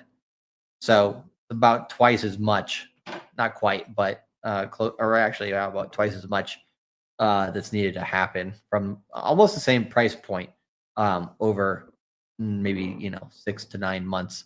So yeah, I mean, Ethereum's got a lot of work to do even to hit that target. So at this point, that's the main area that you're aiming for, past all-time highs, in my opinion. But what do you think about the higher prices for Ethereum or the lower ones, depending on how you're thinking about it? Right. Well, I've made one recent DCA, which was at I thought it was 1450, and then when I checked how much I actually paid, because exchanges bumped me up. Oh, of course, they always got to have their little vig. They Jewed me out of $30 for Ethereum. Of course they would. Of course they would. So my official price that I bought was 1480. Okay. So still really good in profit right now, but I'm appalled, Miguel. Appalled. That's the first Ethereum I bought in a long time. Ever since, when was it? It must have been early 24. We're like, I have stacked my Ethereum. I think Ethereum hit a certain price point. I'm trying to say, maybe was it 2,700? It was 27 or $3,000 where Ethereum hit, and I was like, you know what? No more DCA here. I think there's more value in DCAing into other things for myself. But from the guys who are struggling to get bags, that's yeah, that's right sort of around thing. this area here, maybe in about January of 24 when the ETFs came out. Yeah, it's like them boys always clipping coins. God damn it, Adam. But yeah, I repurchased there. Your boy Myron got in. There you go, man. And a couple other people I won't mention also got in, as well as many people in the Citadel bought down there. And this is where I'd started my DCA into it. It was my first spot where I was like, I threw a nice shot into there into ETH, but I was waiting for it to go lower to buy more. But hey, still, this is why you DCA. Right. And I mean, Bitcoin has more than enough chance here to go lower. So Ethereum will have pullback here. And so there's plenty of good time to buy in this area. I mean, if we were to bring this, one of these support lines across and say basically under $1,600 area is really, really cheap on Ethereum. That's right where we are now. I mean, it's a big discount. So if Ethereum were to have the worst price performance ever for a major coin, right, only 4,000 again, and getting rejected there would maybe going a little past like 4,600 or whatever, like psych, and then it goes down from there. That would just be pretty damn brutal. Yeah. So yeah, that would be the only that'd be my worst case scenario for Ethereum. I would be shocked right now if it didn't get back to at least that level. And that's the absolute worst. You see going any lower, or that's like the most you could possibly I mean, we'd have to get into World War III, and have all markets collapse and just everything go into the shitter. Because I mean, the whole bull market has bought within this region right since summer of 2022. So this major support here. If we went under, I mean, technically speaking, the very, very bottom here is like $995. Yeah. Like if you started testing that area, you're kind of, that's a great area too. Like you're you're kind of testing. The top here at 785. I remember this. We were going up here in 21. Right. Mm-hmm. And when we got past 800, people are like, oh, we're definitely going to get rejected to the top and then come down and we're going to all buy in here at $800. Right. And then Ethereum just keeps going. Yeah. So it's the same thing here. Right. Ethereum could bounce back and then just keep going here. Doesn't have to even give you the current prices. But I would say, we probably have 2 weeks to a month of risk before, this really starts kind of coming back strongly again anyway. And I had originally said that we'd start getting out of some of the turbulence around the Ides of April, which is the 15th around here and stuff. I said it would take about 2 weeks from that point. So things are starting to calm down a little bit. We're not out of the woods yet, obviously. The whole world's we've basically stopped the tariffs on the whole world except China, and China in retaliation is attacking Europe.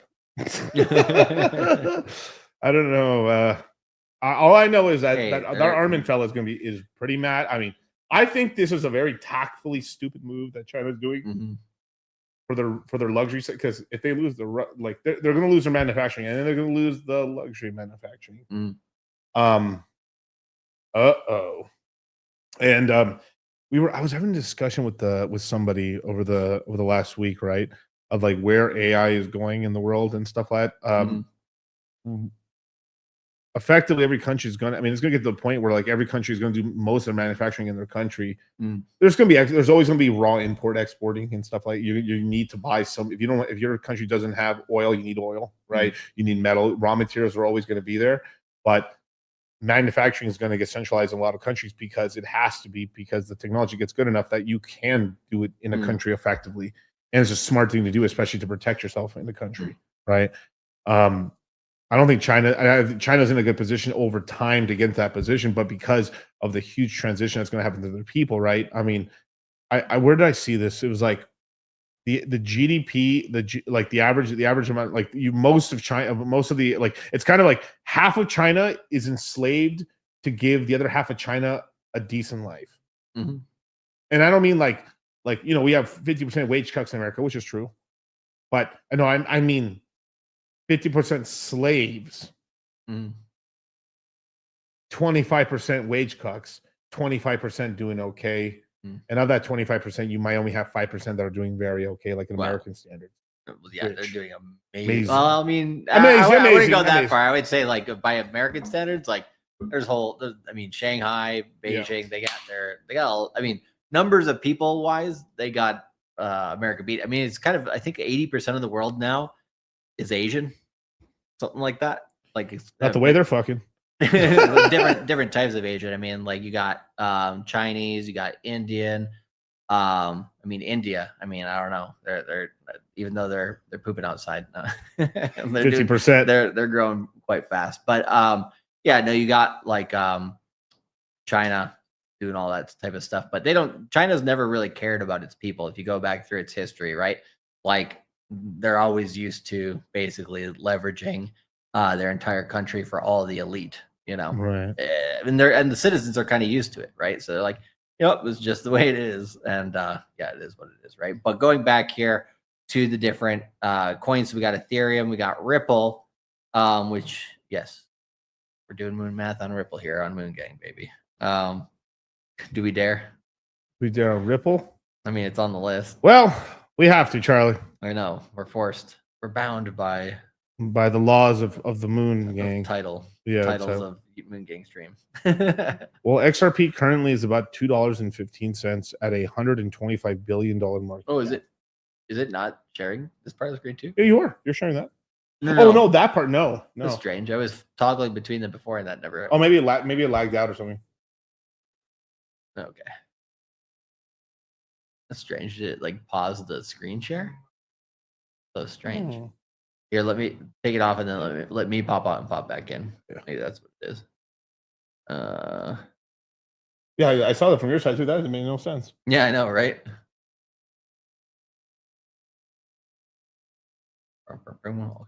Here. Where was that? Another inch on my biceps, you guys. Look at that shit. They just didn't want us to play Ripple on here. You get that from the what do you call it, the CMC? No. The CMC, yeah. But yeah, so we got 50 cents here on Ripple, and this pump here, what, to like two? Oh, actually, it went past. I thought it was a decent pump in its history. I thought it was 250, but it went to 336, or roughly somewhere in that area. So I mean, that's a pretty good move. And here's the thing: I think Gary, the numbers guy, like tweeted when Ripple was like $1.80. Yeah. And I'm like, this shit's gonna pump again, isn't it? Because he's like, it's $1.80. It's breaking below $2. It's gonna go to zero. He's like the Peter Schiff of Ripple. And what? And what do you call it? Price, of course, just pumped back up. Kind of hilarious. The Charlie GG beef is hilarious to me. There's no beef. No, except for 20,000. It's just Zcash channel. Okay, so when's so the thing is December? When does how long do we have until the bet's over? December 5th? No, at very end of the year. Oh, last end of the year. I got all year. All year, okay. Except for that 206,000. Charlie's got all year to hit 205. Here's the one thing: I did find a. We're getting fucked up on Black Dragon whiskey. On Black Dragon. I did find a chart here that basically says it's probably impossible for me to win the bet. Oopsies. So here's the thing, right? This is the Bitcoin Delta top, and there's a lot of these different metrics that have been over several cycles, right? And this one in particular loses steam every single cycle. Mm-hmm. Last cycle was the first time it did not hit this delta top. So basically, not making this tool useless, but making it less useful, right? And so far, this bull market stayed well away from that price. So all that means is it's probably not going to touch that purple line, right? Right. And so we look at the top price of that purple line right now. It's $208,500. You need 205. I need 206.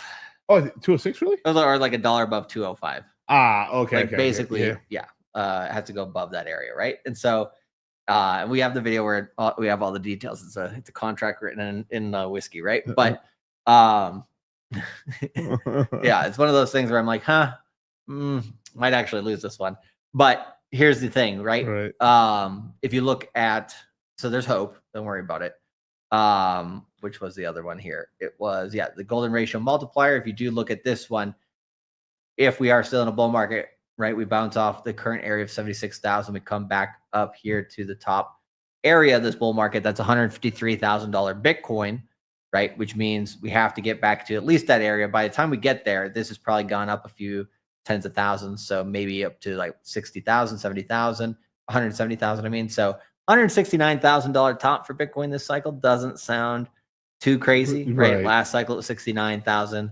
This cycle it's 169,420. Added 100, something like that. Yeah, wouldn't be too surprised. Yeah. So basically, that I think we get towards the 150 mark more than anything this cycle. But yeah, we could see like I said, 170, 180, something like that. But 200 starting to kind of melt away a little bit, unless we really do the pump strongly into 2027. Yeah, interest rates get cut into 27 or into 25. So, my bad, 26. Yeah, I was like 27. I'm already into the next bull. Yeah.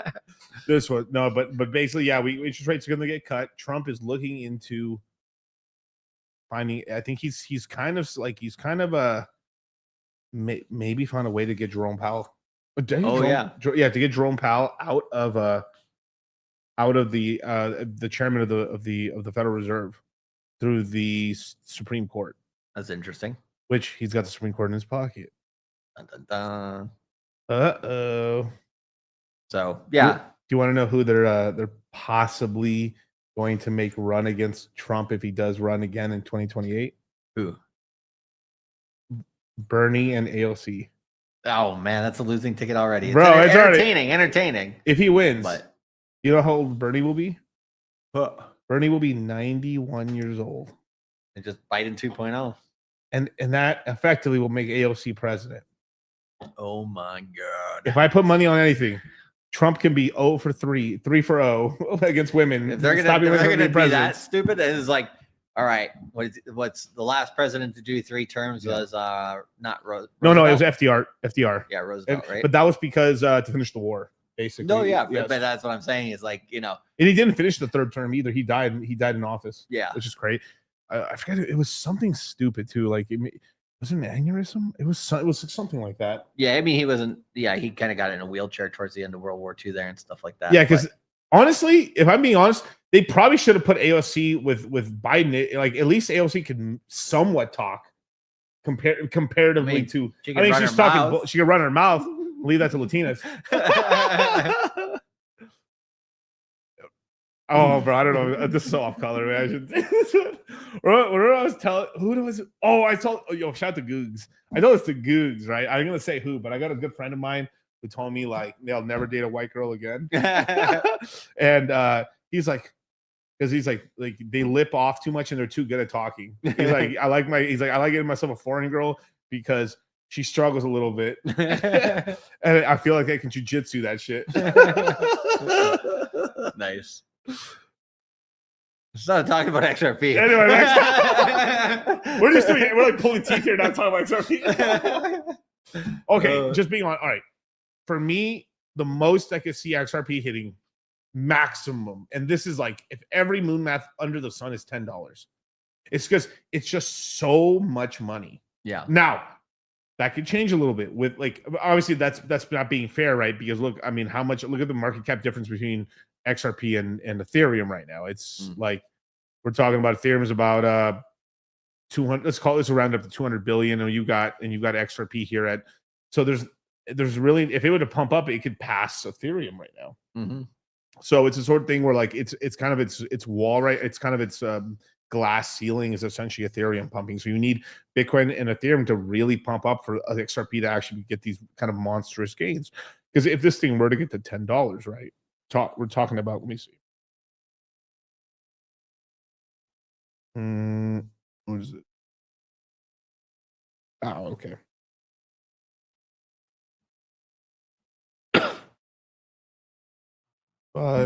Basically, $1 trillion market cap would take it to $10, Right. which is a lot of money. That's a lot. That's probably a not lot. happening. Probably not happening. So I mean, look, the XRP, like the people want to. I mean, now I will say this though, it is favorably. It's liked by boomers and guys over the age of 45. It's most people have told me. I've never met a woman told me to buy XRP. It's always an older dude who's graying. Yeah. Terribly. Well, it's like, what do you call 45 plus. Yeah, for sure. You get like, what do you call it? Or drives a cab. I don't know why cab drivers. Yeah. Or Uber, right? Or Uber. No, Uber's usually the meme coins. Cabs are the XRPs. It's true. Really? Yeah. For me, sometimes I'm like, man, like I see the line up, like the Uber wait line. I'm just, man, and there's like, sure, I'm gonna pay $15 more to go somewhere, but I'm like, I'll take the cab just not to wait in line. The cab guys don't talk as much about crypto as the Uber they talk guys to me, man. The Uber guys talk. The Uber guys talk way more about it, though. I would say the cab guys talk about other things more.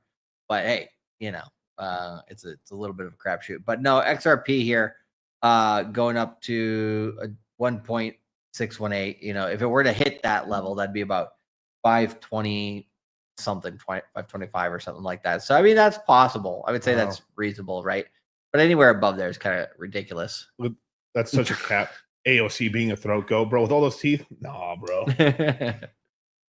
Probably not, right? But yeah, something like that price would make sense. Anything above there really is kind of crazy. So yeah. But the one thing here is it hasn't dumped down at all. If it dumped down, it should be, it was going to be really struggling right now. It should be around 130, but yeah, I think the ETF news on it could actually. What's the cycle low on XRP? Was it 25? No, it was like. No, it was 29 cents. 29 cents. So it's up pretty decent. Almost from a 10x. Almost a 10x. That's great, actually. It did. If we did, how high was it before the pump? That big, the red candle. I mean the green 66 cents. So a 2x. You see, like about a 3x. About a 3. From 29. No, no, I'm talking about this area before it just recently pumped here. Oh, okay. Yeah, got you. Okay. Yeah. So, but I mean, from the most average price here that most people would have gotten in or below, it's at least a 3x to current price. So not too bad. Yeah. How do you think she became a House representative? A House representative is not that difficult to actually get. There's a lot of House representatives. It's actually, if you have good promotion and stuff, you can get into that because there's so many more seats. Senator is very difficult. Yeah. Senator is a very Kamala big has job. a face closer to Monica Lewinsky than AOC. Yeah. I mean, I will say AOC is kind of one of the first Latino. She's literally one of the first Latinos to get into office at all. I don't even know what Latina she is. Is she Mexican? Like, what is she? I have no idea. Actually, let me Probably ask. Puerto Rican. Yeah, you're probably right. I wouldn't. Yeah, I've never even heard talk Spanish. No sabo. Right. Solana will be the next one, by the way. Ethnicity of AOC.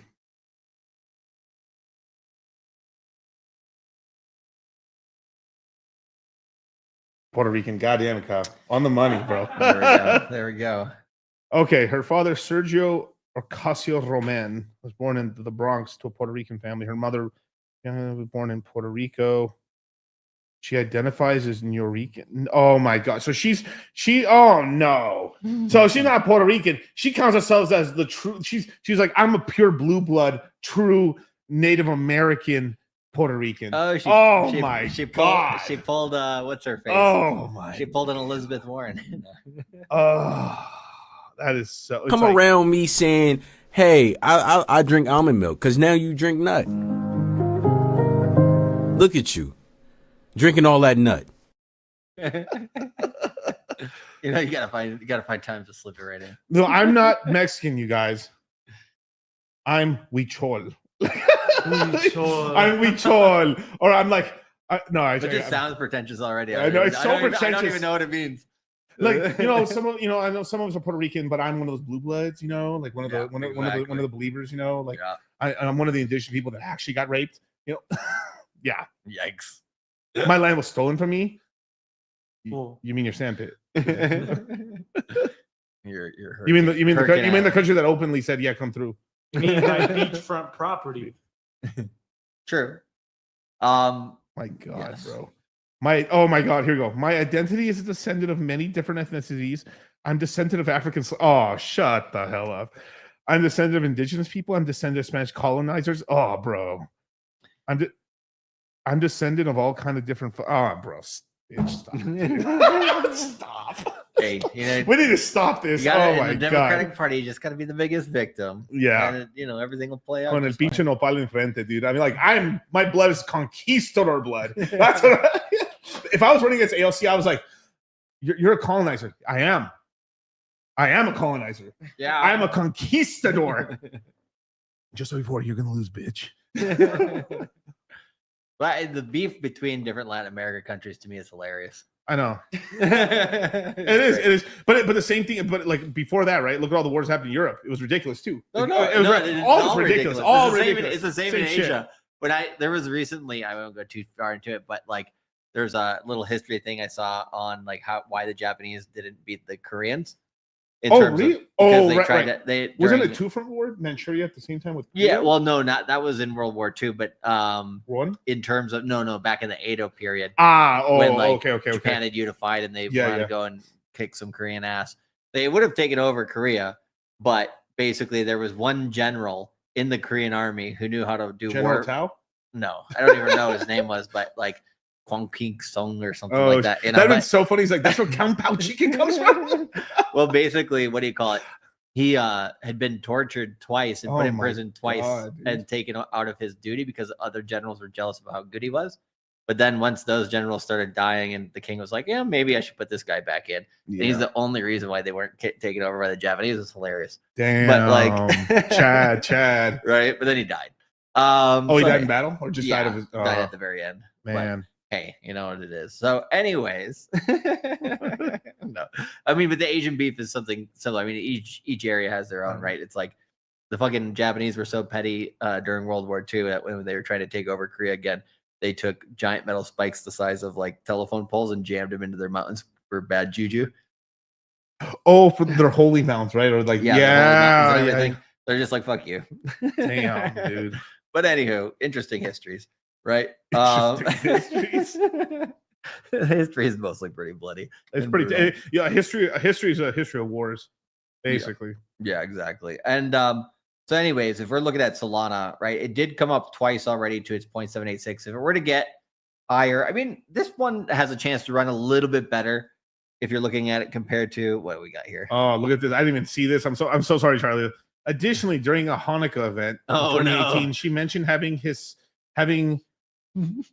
Sephardic Jewish ancestry tracing back to Jewish refugees who settled in Puerto Rico. Her family's been so long trying to get into the right political position that they've gone through every... No. Bro, I knew it. I was like, somewhere. There we go. I knew it. They've been trying to get the seat for power for thousands of years now. Here's ChatGPT. In summary, AOC's ethnic background is predominantly Puerto Rican, comprising African, indigenous, Taneo, Spanish, and Jewish heritage. Hey, we're technically all related, so me too. Damn, bro. I've always tripped about 23andMe and what Ancestry.com. Magically, everyone has Jewish ancestry. They already gave all that data out. I know they did. I know they went bankrupt, man. I know they did. It's bullshit. Why should she be French? We're gonna have clones of everybody soon. Yeah. No. But I digress. Let's digress. Sorry. Anyways, the boys, Jewish niggas. What's her name? AOC. I mean, to be honest, she's probably not even worth more than 5 seconds of time. But here, about $414 to $665 is where I would say is pretty normal. Yeah. For something like Solana, but like we said before, it should have already hit the $600 mark. Yes, it definitely should have. It hasn't. So. I mean, it's holding up pretty good, but yeah, all it needs to really beat is this $200 mark again, and then it has that chance to really run. So if we're looking at Elliott wave wise, I would argue, if I'm trying to be optimistic, right, that this was a wave 1, 2 in there, and then this is the wave 3. There's some wave 4, and it's going to wave 5. So that's your most optimistic take, with this whole sequence already being your main wave in the bull market. So essentially, it has like one more really good pump in it, and then bear market essentially. Whereas, you know, other coins that we'll get to here, like Suie and whatnot, Suie actually is going into its 3 of 3. So it's in a much better position. But yeah, I would say $900 for Solana is probably way too crazy this bull market. So, but if we were to take a look at our total market cap for this cycle, right, just like the total one, and you take a look at the different, what do you call it, areas that you can go to there, it's 4.4 trillion, 6.6 trillion, and about 9 trillion. So those are your 3 marks for kind of good, better, best scenario within this bull market for total crypto market cap, right? And so at this point, you know, in the cycle, it seems like 4.4 would be your lackluster, oh shit, Ethereum only made it, you know, to like $5,600 or $6,000, right? But then if Ethereum, you know, or if Bitcoin were to run a little bit more and Ethereum were to run a little bit more, maybe you get to the 6.6 trillion. But yeah, getting up here to 9 trillion would be kind of crazy. So I don't know. What do you think about Solana? I mean, the interesting thing is it's going to Solana's. Let's look real quick. Let me double check something. Okay, so Solana is basically one of the. I mean, besides Dogecoin, I mean, it's the kind of the it's a really popular coin. It's the one that has the most retail interest besides Dogecoin. Out of every token besides Bitcoin, I mean, basically Bitcoin, Ethereum, but like in terms of like the hype boys and stuff like that, more people are actively buying and selling. More people are buying and selling Solana because it's the casino for meme coins, right? I said this during not a dinner. When did I say? Oh, I said this when we were doing the stream yesterday with Cappy and everybody and all the guys there and stuff like that. Got to meet Ryan Stone. They were just shitting on each other the entire time. It was hilarious. Surprise. Really funny, by the way. But my bris knife, right? But basically, I said what ended up happening is that crypto meme coins are competing against. It's our way to compete against sports betting and parlays. Yeah, or compete with. Yeah, but that's what's happening is like basically things in the economic. I mean, things are doing so bad, so terribly. Is that because people just need to gamble their money because otherwise to make X's. Yeah, exactly. Because inflation is just bad. It's bad, and they need some money or the rent money or something. You need to hit a lick. You need to hit a big one. And so there's more gambling. What do you think gambling YouTube is doing so good right now? It's not just slots, not just tables, all gambling of all kinds. Japanese breathing competition, underwater breath holding competition. Yeah. That's a new one, Charlie. Hamsters in Vietnam, right? Yeah, I love betting the Angel Reese under. Bro, she cannot basketball. Oh my god, yeah, bro, no, she is terrible. I need to buy an Angel Reese basketball and keep it here in the studio just to miss. No brick, but you got to get your own rebounds. If you don't get your own rebounds, and I've seen clips of her, like the compilations of like her getting mad at her teammates not passing her the ball, the other team not defending her because she's trash. Then when she does get the ball, she's looking at her so mad, like, why don't you pass the ball? Then she finally gets the ball and like gets the easiest like layup or just like pick roll and stuff, and fucking misses it. Another character in popular culture that's not worth more than 5 seconds of time. Right. And then she was getting mad at Angel. I mean, not Angel. She was getting mad at Caitlin Clark because she's white. Who cares? She's good. But you comparatively to women. But you got a McDonald's sponsorship. I mean, hey. Who?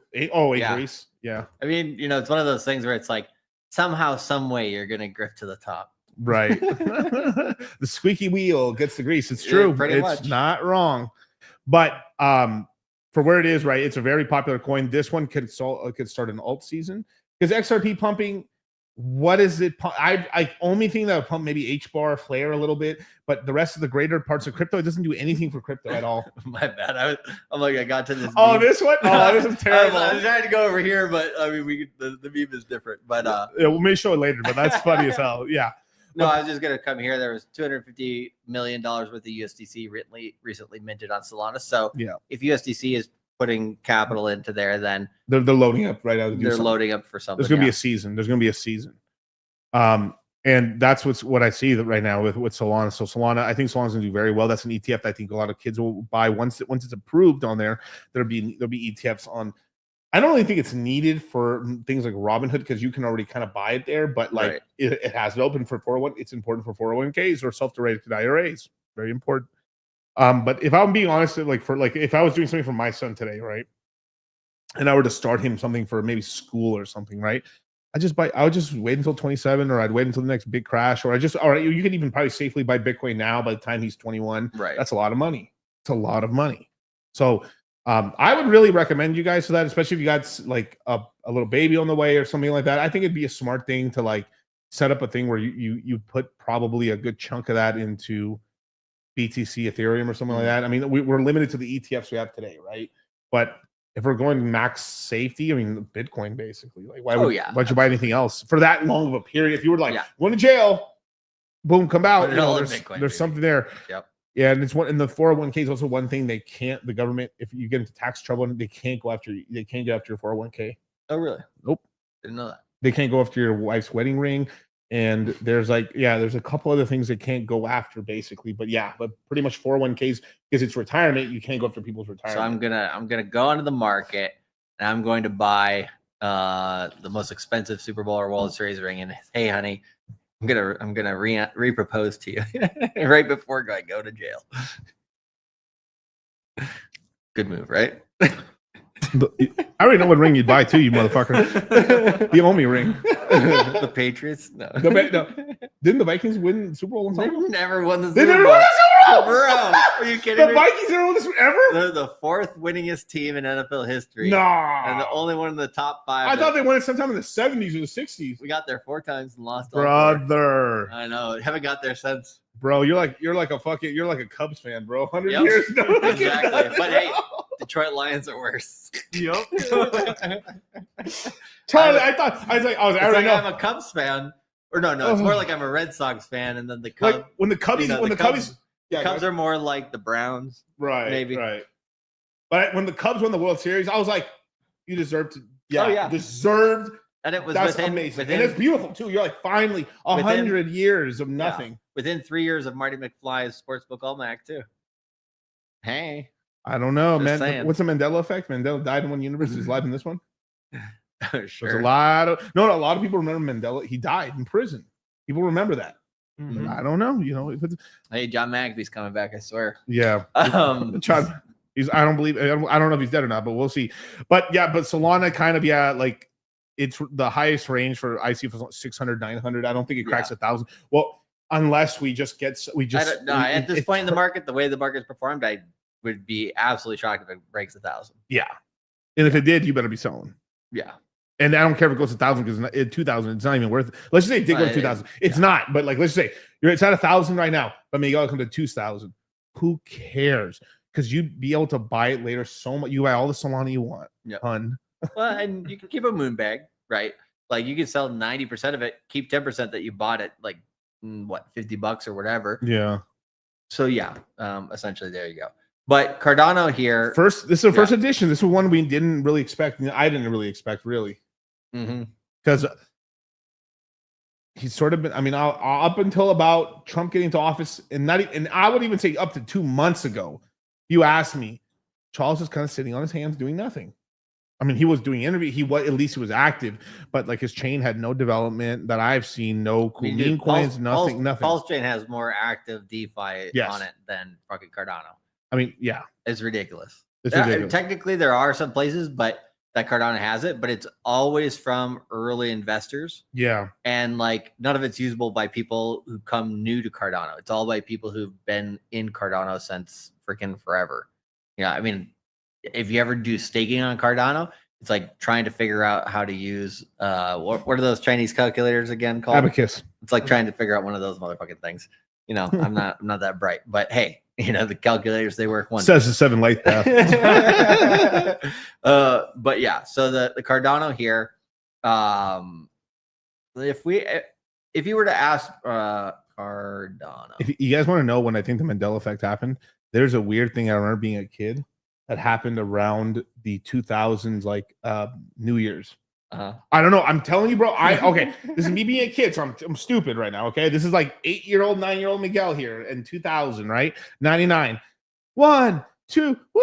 I felt like I was just super high on Coca-Cola. Coca-Cola. No. Coca-Cola. I'm sure we're drinking a lot of soda and Capri Sun. Woo, everyone happy, right? And then I remember going through our Theo Dino's hallway, Kyle, and then and I felt like this wave, like whoa, and I fell to the floor. And I got up. I was like, "What happened?" Whoa! I've always thought that was when, bro. EMP. I don't know if it was an EMP, but I felt like I remember getting up and being like, "Damn, dude, what happened?" That's when I felt it happen. Me personally, sounds crazy. Totally. Me go for president, 2033. Yeah. In terms of Cardano, I mean, it's if you were to ask me at the very beginning of the bull run where I think it could go to, I'd say about $10. Yeah. Right. And that is on the top layer. Top end. Yeah. That's pushing. Not only of the prediction, but also on the extension here for its fib levels. So, you always see each coin every cycle have kind of diminishing returns as it gets older. And I mean, it hasn't, Ethereum's done better than Cardano in terms of relative to its own previous price performance, meaning that Ethereum and Solana, they've both gotten up to this 0.618 and 0.786. Cardano so far has only come up to its 0.382 at $1.32. So it is weaker than those coins in that respect. Has more overlapping price action. Still, of course, higher lows, so it's doing all right. But yeah, at this point, your next target for Cardano first is previous all-time highs at about 250. After that, it depends on where are we in terms of time in the market. Are we in Q4 of this year? If that's the case, it might barely make a new all-time high, right? So Cardano has a lot of work to do here in terms of price. But again, the ETFs, when they come out, they will get people to be buying more on these types of things. But it could be a delayed effect as well with the ETFs, right? Bitcoin was more immediate because all the money was going into there.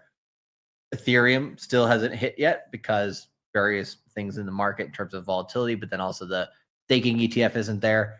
Solana just hit because VCs want to be degen. Yeah. And Cardano, what's the narrative that it's had this cycle? I forgot.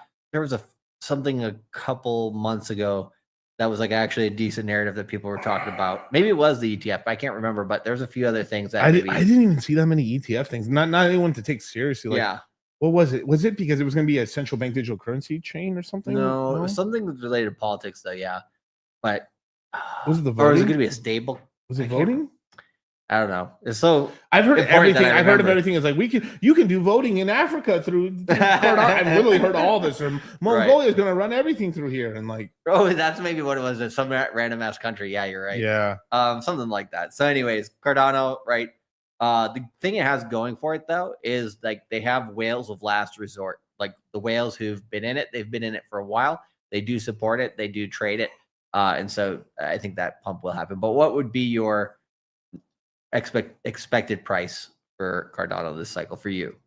If let's say with what I know now, let's say if Bitcoin, let's do these in the idea of Bitcoin hitting 180,000 or 150, 180, knowing what you know now.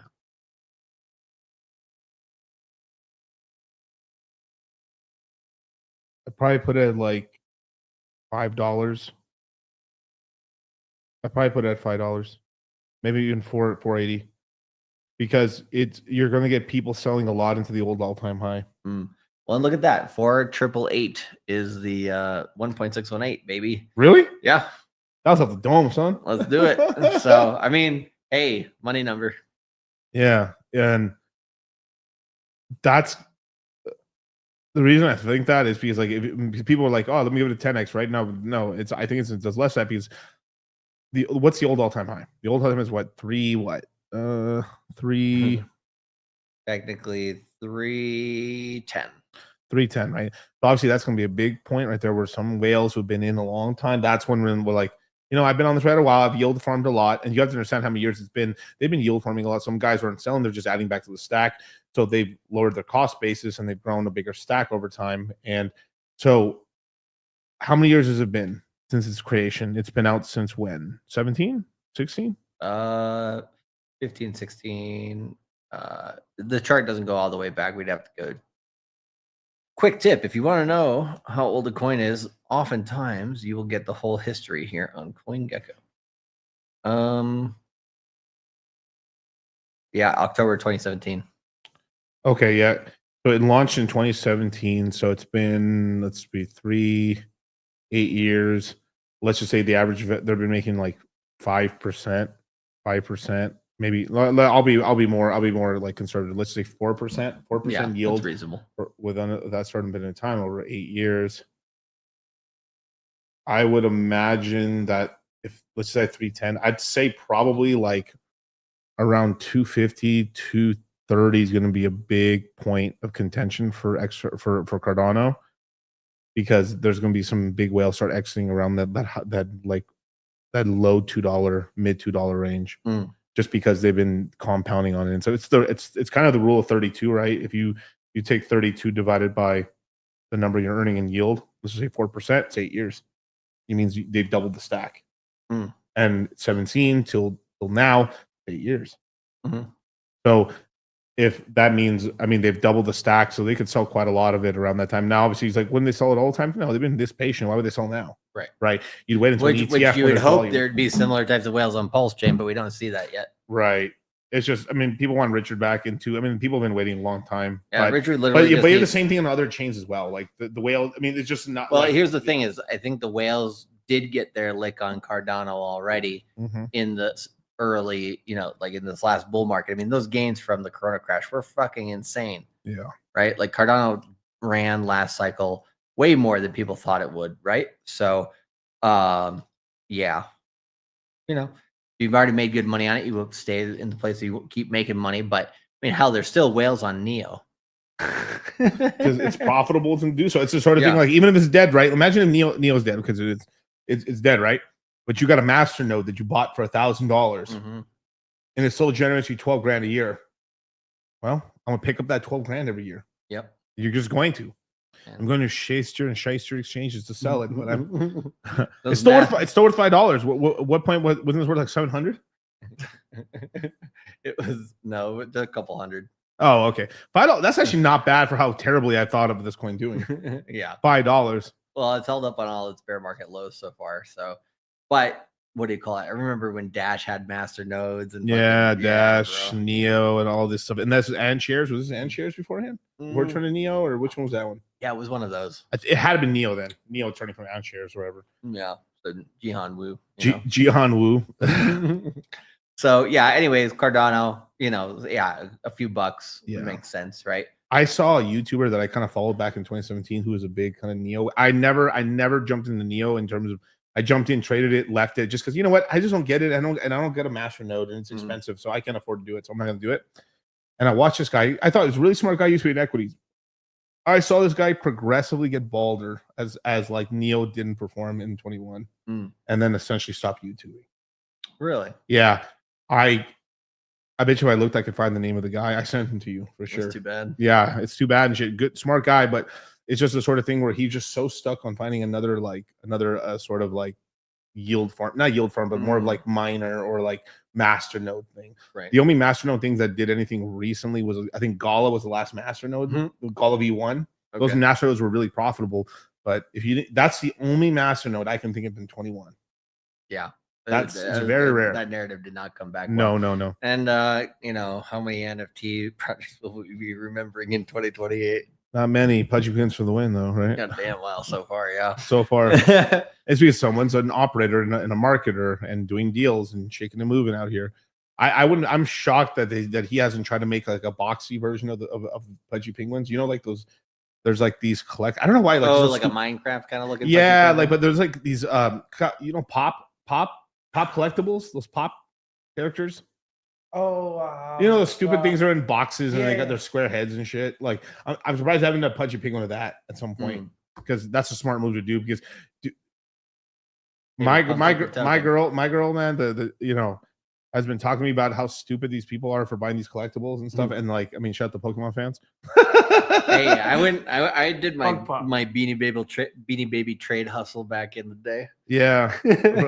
Hope you got out. I got out of some of them, but what do you call it? Yeah, there were some that you huddled. You know, right. They're like, I got some wearables to sell you, Charlie. Hey, where's Mana gonna pump? Where's Barry Silbert when we need him? Barry. But here we got Chainlink, right? Sergey, right? Sergey. He was at the table. Right. They're not gonna put him there for nothing. So, I mean, it has some potential, but I have not really taken a good look at Chainlink in a while here. Looks like it's been struggling. Yeah, this one, it made it to its 0.55, so a little bit shy of the 0.618 here. But yeah, I mean, this one's been struggling hard. I mean, it looks like this is going to have a hard time coming back up to like 35 to 42 bucks. I don't know. All-time highs for this one seem like something that it may barely get to. I don't know, just based on the performance it's done so far this cycle. I mean, literally, if you were to just, what do you call it? Go on here and, which one is it? This one here. Go and say, okay, the move from the bottom to that, what if that were to happen again? I'd be, again, barely above previous all-time high, to be honest. So, yeah, Chainlink's they're a lot of not looking great. They're like XRP. So they're on like, because what Chainlink came out in 21, technically 21. This is their second cycle, and like, what did XRP do in the second cycle? Like all the gains they made was in the 2017 cycle. XRP didn't do much in 21. I mean, they've net sell quite a lot. Like the underperformance on Chainlink is because they kind of nuked. They used people for exit liquidity, use the money to then open offices all over the world, and they're making money and they're drawing fees from it, but they're sharing none of the revenue. I think that's one thing that we need to fix that. That's one thing in crypto. Let's stop this philandering, right? There needs to be revenue distribution back to token holders, mandatory. Right. Mandatory. Because look, we're all pretending, man. Crypto is just new age stocks. Yeah. And when you buy crypto, you have ownership. What does ownership entail? Revenue, income, and some control, voting shares. If it's a meme coin that does nothing, if a meme coin does nothing, okay, sure. But if it's a it's a business that does a DEX, yes. I mean, a meme coin's a meme coin, sure. Right. But yeah, like you said, like a DEX, like an exchange in L1, right? Like there's things you get for holding it, right? Like this is, that's why it's scam season. We're in crime season. You can make a meme coin, not get in trouble anymore. Hawk Tua got away. I'm just Jewish enough to get away with it, Charlie. But she was taking a nap for like a month, bro. But yeah, I mean, Chainlink doesn't look quite as, even with an ETF. I mean, that's probably the last exit liquidity they need to be able to get out on some of that for the Sergey and the others. So yeah, I'd agree. This one just first try to get it to 35 bucks, which would be a 3x from here, and then see what happens. But how these guys get away with it by acting and sounding smart, but being fucking cunts. Yeah, like legitimately, like make your people rich and they shall follow you into anywhere. Like that's what it is. But yeah, and also a lot of people in crypto just they're like take the easy route, and that's not always the best route. Avalanche, came back pretty good here, just recently. Oopsie, it's not that one. Yeah, it had come down to, what was it? 15, 16 bucks. It's already bounced back up to 20 over the last week. So this is, I would say this is a pretty good sign, because when Bitcoin got really cheap, this did too, but it's pumped back up very, very well. Anywhere under this area here, which would be under $20, is a really good price for AVAX in terms of, where it is right now. But yeah, if you're to do another fib retracement on this, because so many coins have not even touched their all-time highs from last cycle yet, the fib retracement gives you really good targets to aim for. But this is the area where it really broke down in the bear market in 2022. So $30 is that area. So it at least makes it back to there, probably makes it back to the 0.382, right? So that there you have a 50% increase to a 3x, right? So it has that in it, which would be equal there to Chainlink at least. And I like AVAX better than Chainlink. I think it has a better shot, and it's had some pretty decent runs already. So getting anywhere here between $60 to $93 is a good area for it. But Moonmath wise, if we were to go crazy, it's like previous all-time high. This one, I mean, it's been so lackluster this cycle. I'd be shocked if it did make a new all-time high. And the one reason you might see that in L1s like this is because there were too many L1s being made. And the cream of the crop has been chosen. Right. And they're used for different things. And this might be one of those B level ones, even though it's a really good chain. Might survive. I think it will survive for sure. It's done. I mean, it's done something this cycle. So like you know what it kind of reminds me? It's sort of like it's like a AAA sort of like platform developer, or like, no, I should say it's like Sony or like a Microsoft, and it's lost a lot of its exclusives. So its best developers kind of left. I mean, like all the Ponzi developers that it had just went off to Sonic. Right. Like they literally lost. Now, I'm not going to say Anon's doing that well or any of those coins, or we're going to make it right now. But a lot of those like AAA Ponzi makers have all left essentially. And then, you have the copy and paste. Hey, I need a DEX. I need this. I need that. Right. But how does it distinguish itself? It's really not happening yet. So, but if enough money pumps in, the people are. I kind of find it funny. It's like you guys don't even know all the hype on AVAX, and you look back on their page. Neither do you. You didn't even talk about it until just recently. So you must have just got a massive position, or they gave you a position, right? And now you're talking about it like you've been in it the whole time, bro. I do remember 1 week in the last bull market where all of a sudden, out of nowhere, Ben Cohen, who doesn't usually talk about altcoins, plus Coin Bureau, same week came out with why AVAX is awesome videos. Charlie, stop. Allegedly, possibly, maybe, right? So yeah, but yeah, I mean, it can make a comeback, but ETFs won't solve all their problems in terms of price performance. Then we got Suie, Litecoin, and Polkadot, which are an interesting kind of last three. Interesting. Suie is in a much better position than a lot of other projects, and newer. That's why. That's why younger, hotter, tighter, faster. exactly.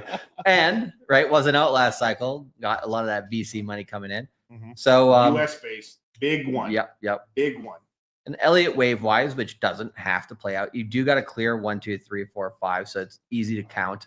You got a wave 2, and then you have another 1, 2, 3, 4, and 5. So it has a pretty good structure there, but it's not going to go like this. You have an overlap there. So essentially, the way you would be counting this is a wave 1 and then another wave 1, 2, right? And you're going into that 3 of 3 essentially on both wave counts, where wave 1, and then you're going into these other wave counts. So the rest of this bull market just might be like the craziest part here for Suie if it does play that out. And then it just might have like a severe, like depending on how high it goes, let's say it goes up to $30, right?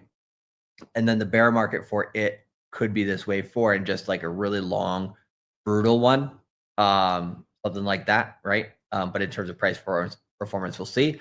I think Suie can hit 25 to 35 or $40, maybe even up to 45, with some decent move here. This one is harder to use a fib retracement because, like you said, it's a very, very new coin. And so you could take a look at its next move and say that anywhere between $7.11 and $15 is, if you're being conservative, it's very, very easy. The other thing you could do is you could just take a look at its, waves here. This move was 1,000%. This move was 500%, right? So if you're to see something maybe akin to the wave 1, at least another 1,000% increase, put you at least at $20. So yeah, I mean, if you're going to be conservative about it for Suie, you probably reach a little further than there. You'd reach like $25 conservatively, if it were to follow some of these similar types of patterns. So each of these runs August of 24 to December, right? We're several months. So it's really most coins, you're kind of looking at one sustained alt season left kind of thing, which could be, or maybe 2 with like a 1 month break in the middle of it or something like that, which for Bitcoin would be one run into July and then another run into like somewhere in Q4, right? So yeah, in terms of high price for Suie, where would you be like, okay, it's expensive, like really expensive? Where would I see it expensive? Yeah. I would. I mean, with Suie, I mean, it's. I like Suie, but to tell you the truth, like it's like the chain is pretty basic right now. But obviously, as it gets its pump, I do not believe it'll get an ETF. But it's on the list, so maybe it gets added to like they don't really they're not selling. They are allied with Franklin Templeton. Yeah, so it could, if it got it, man, this thing could run, bro, because it's the market cap's like 7 million. I mean, 7 billion. It's so low, but you know, it came up here to about 15 billion in market cap. So I'm saying, what's that, like $5, like $5.30. That'd put it at 15 billion. So it getting to 45 billion would be pretty normal. So like $15, that'd be like the top end, and that's not going too crazy market cap wise. Pretty conservative. Pretty conservative. Mostly because if we only do get, let's just say we're being conservative and we only get $169,000 Bitcoin, right? Exactly. 169, 420. 420, yeah. You gotta add that in there. Yeah, 666 cents. But if that's the case, then there's only so much room to run. But an ETF for that would just be monstrous. I mean, it could even go higher. Maybe it can. I don't believe it will crack 100 billion, but if we get higher, like we start getting into the 200, like let's say we get sort of like the Richard Hart sort of thing, where like I think he said 230 or 241 or some shit like that, and then we get the ETF along with that with Suie, then maybe it can hit 100, right? With like a Doge ETF, it just gets the Doge ETF and it hits 100 billion right away, and then that leaves open the door for maybe one or two more 100 billion market cap coins, maybe a Pepe, maybe I don't know if it's Bonk. Or it could be a couple. I mean, one of the other meme coins, basically on Solana and stuff. But then the Trump coin's going to have a run as well at some point as well. I think people are. I mean, the Trump coin's not. I don't think it's rugged yet. I think the Trump coin's going to have another run, and it's down 90. I did my last show. I showed it. It was like Trump coin's down around 90%, 91%. This is where I start DCAing. If I'm going to DCA into it. Hey, you always got to take a shot. You got to take shots. Meme coins, they have to bleed more before you get in. But with L1s, they may only dump 50%. Like that's pretty normal, 50%, 40% on big normal corrections. It's abnormal when it's more than that. Right. Yeah, in a bull cycle. Yeah. Well, and speaking of Dogecoin, like you said, it's already came up to its 0.618, which means it's kind of kept pace with like Ethereum this cycle, even though its spurts have really been like here and there. And it's like had pretty big drawdowns when it does. So it's like definitely one you want to take profits on. But I would say minimum, I would expect this to get back to 0.786, which is about 60 cents. So I think you can get back to that area. And if it goes even crazier, you got at least I think $1, would be my target for this cycle. Yeah, ETF would be the bare minimum. With an ETF, that's the caveat. Right. With an ETF. The whole caveat for the whole episode here. Yeah. And if without it, I think because it was 81 cent all-time high. That's where I saw it. A lot of other people saw it in the 70s. I did see it at 81 cents. We all you all know what I'm talking about here. We see the prices are higher than what ends up being put in the history books. Yep. It is higher and it is lower too as well. Yeah. But so what I would put, I would probably put it in 62, 63 cents as for like if let's say Bitcoin gets up to that $69,000, $169,000 price on this run right here, and no ETF, it only hits the 60s. If we do get the ETF and we only get up to like 169,000 for Bitcoin as well, then $1, maybe $1.10, $1.08, it's somewhere in that range. Yeah. Taking profits at 90 cents, smart idea. Smart idea. Very smart idea. But it would actually start, I would believe, about a 2-month meme coin run. Regardless of what happens until Doge Giga collapses like 50, 60% in the candle, it would be a nice run where like we'd hit like $1 something, we crash down to, I think we could see 50% correction. It would go back to the 80s. We'd be chilling at between 80, 70 cent Dogecoin for a while. And then there'd be meme coins running like crazy on Solana, Pulse Chain everywhere. And then it starts fizzling out and then that's it. Yep. All over. And Dogecoin is your kind of marker of when the, different alt seasons are definitely over. I mean, this outran Bitcoin by about 2 weeks here. Stayed in line with the market about that last one though. Yeah. But yeah, and then the last two here, we got Litecoin, which you know, it's been walking with a gimp this cycle. Let's see here, which chart are we before here? There we go. I mean, yeah, it's kind of had its day a little bit. Let's see here. It's going to struggle to come up to its 0.382, which would be all the way up here at 182, right? And if it got anywhere around the 200s, I think a lot of profits taken on it. But yeah, right here got rejected at this previous areas of resistance. So that, yeah, that $130 area has just been kind of its what would you call it? 130 to 150 would be its kind of like ceiling for right now. So it'd have to really break that level to hit any of these other targets. But yeah, each run it's had like kind of a snaking upside this cycle. So at least it's been making higher lows. So which proves the whales are still in it, holding up the price. This one, along with like Suie, Suie and Doge I believe are the most violent ones to run up quickly because no one really expects us except for us. Right. They're just, it's be such Litecoin, boink.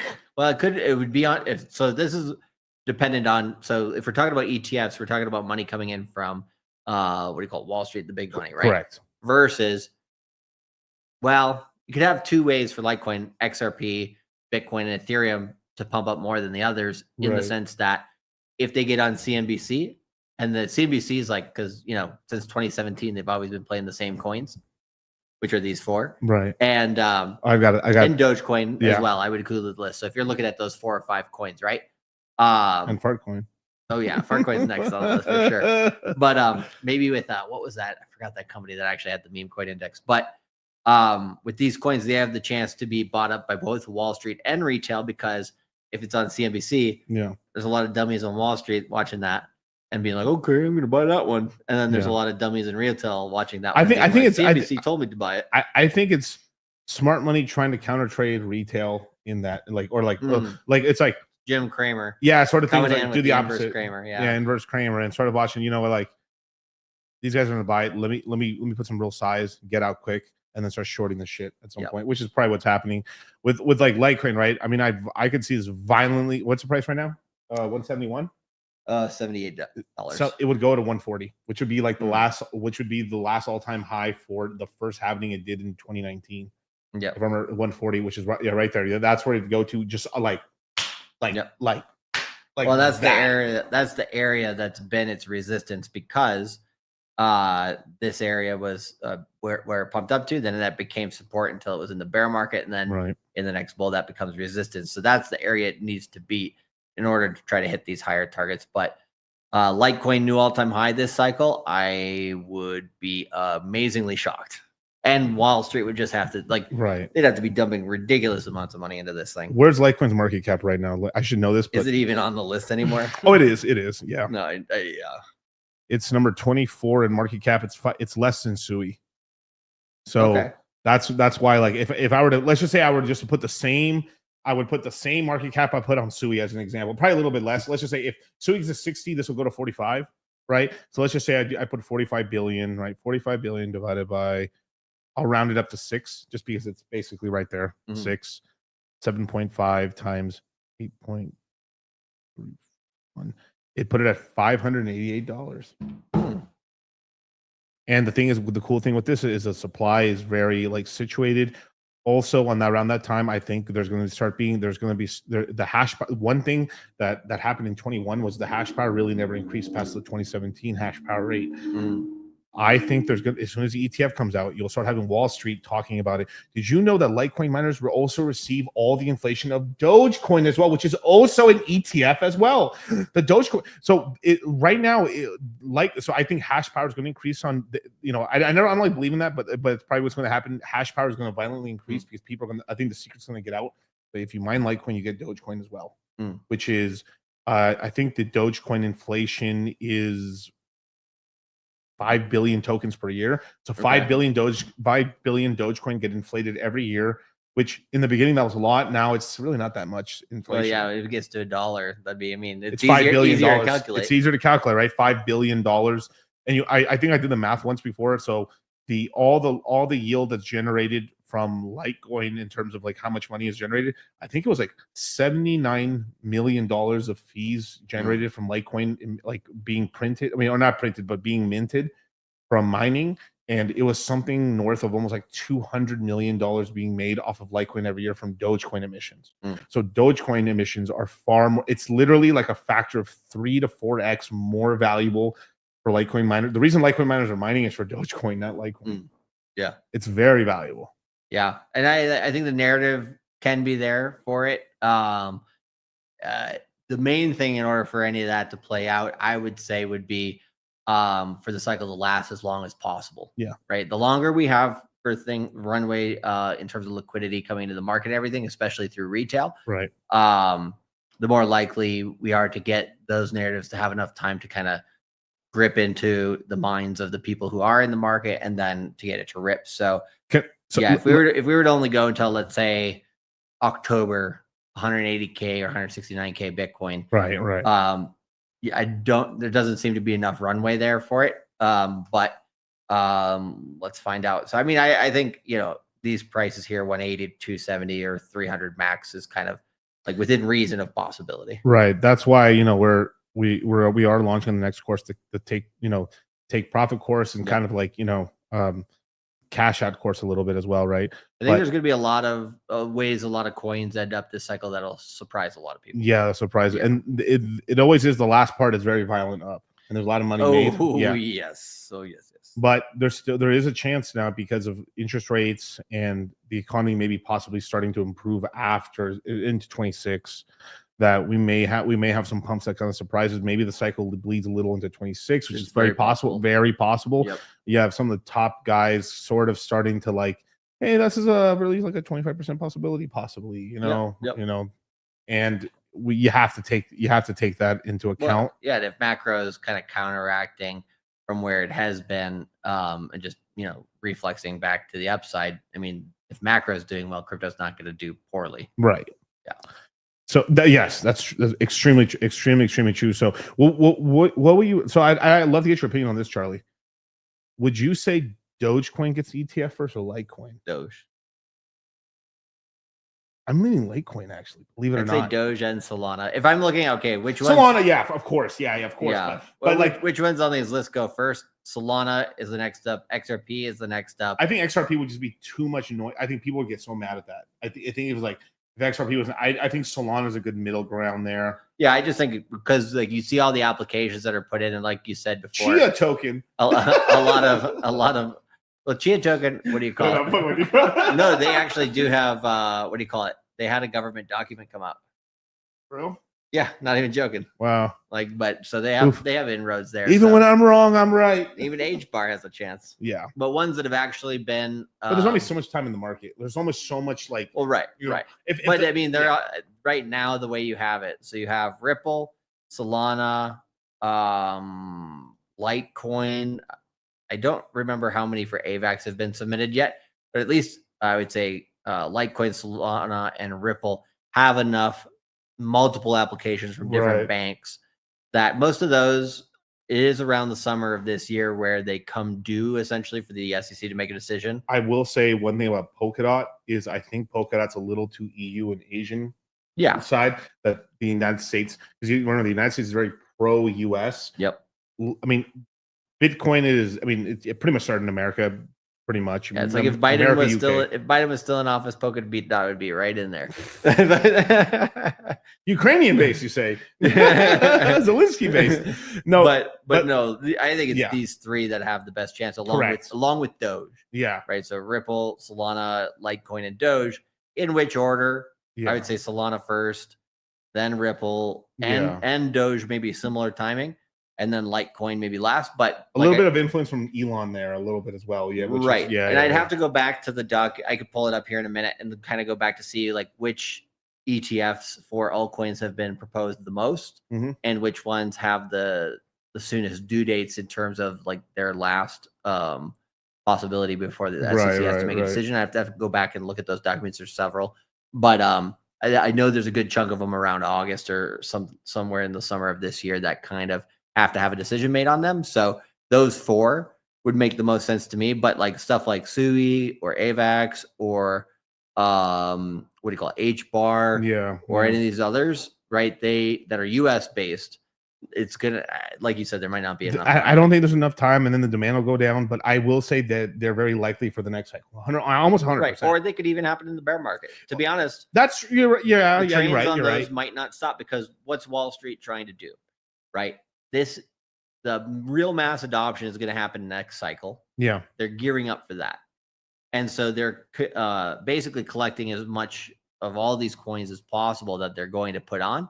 And they're going to, do it to the upside. They're going to take some profit on it. They're going to do it back down again, and then they're going to get back into it. So there's a few different ways that they can do it. But yeah, they're going to have to, because they have so much big money coming in. It's like they're DCAing over 2 cycles, really. Right. But I do got to look at the Which means when's the top of the next cycle? 2029. 2029. So if we're going to call it from here like Babe Ruth, right? Like what I would say, Jesus Christ. Look away. Look away. No, but fuck, bro. That one took me out, bro. That one took me out. I'm sorry. There we go. A little bit better. What I would say for next market cycle tops and bottoms, right? Right.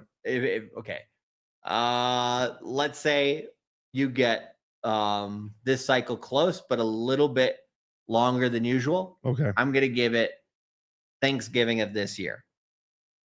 Right? Yeah. Okay. And it won't peter out until January, but like it'll be done basically. Yeah, exactly. The main tops will happen, let's say, before the end of November, right? What would be my guess on that? The guess on that would simply be October is where it's supposed to happen based on the 4-year cycle. We go a little bit longer, but we don't make it to Christmas, essentially, right? Then the bottom of the cycle should be October of 2026. Yep. But if we did go longer at the bull market, let's say early into 27, then maybe it could push the bottom to like early 27. February, March. It'd be done before the bottom would be in the first quarter. Yeah, basically it's Q4 2026, Q1 2027. You get your bottom in the next cycle, and then you go up. Are you saying a mega course, Charlie? Oh yeah. A mega course. Mark your calendars. For all the guys right now, they're saying, "Oh, I missed the last one." Don't miss the next one. Yeah. Don't miss the next one. We're buying a lot of Bitcoin there, right? And then the top of the next cycle should be September of 2029.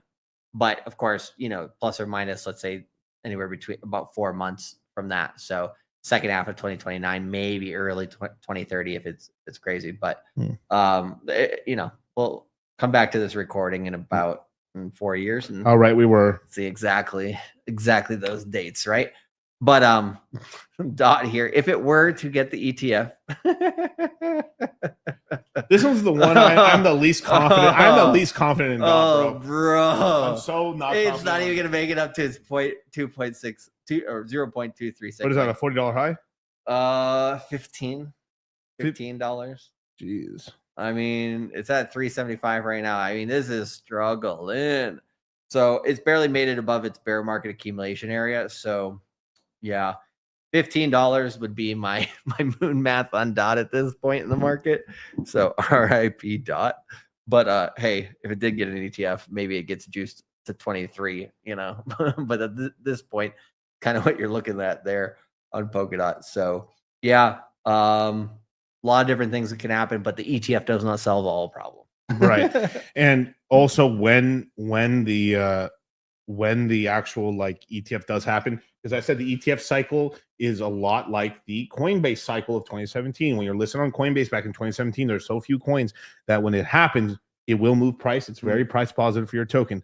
If it happens in a bear market and there's already a ton of ETFs, it doesn't matter that much. You still want it because you want access to capital markets, but it'll be like, wow, my coin moved 20%. Now I'm back down. I'm in the same place. And now I have an ETF. Cool. Yep. It's going to be much less. It's just like, it's the sort of thing is like when everyone gets in the VIP, what does VIP matter? Right. No, you still want to be part of the party though. Yeah. If you want to be part of this awesome Moongang party, I heard where you can join that. Yes, very, very soon. So we will be doing a flash webinar for both the CMC and the Citadel.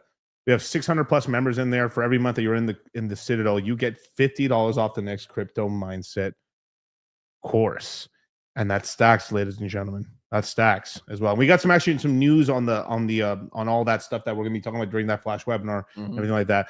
But come join. We have 600 plus members, super active chat. Not investing to OM. Thank God. Thank God. And missed that one. And it's a great all around chat, great resource chat. We do voice calls. I do usually every other week. I do about a unrecorded voice call. Charlie does a recorded voice call. And we get in some really interesting questions, a lot of portfolio talk, and the guys at the Citadel get invited to a lot of flash webinars and fight clubs. What's a fight club? I don't know. Yep, and we got the newsletter for you guys every single Monday, giving you the too long didn't read version of what's happening from a fundamental, technical, and on-chain data point of view in the market on the top cap coins. So yeah, I mean, for $98 a month, bro.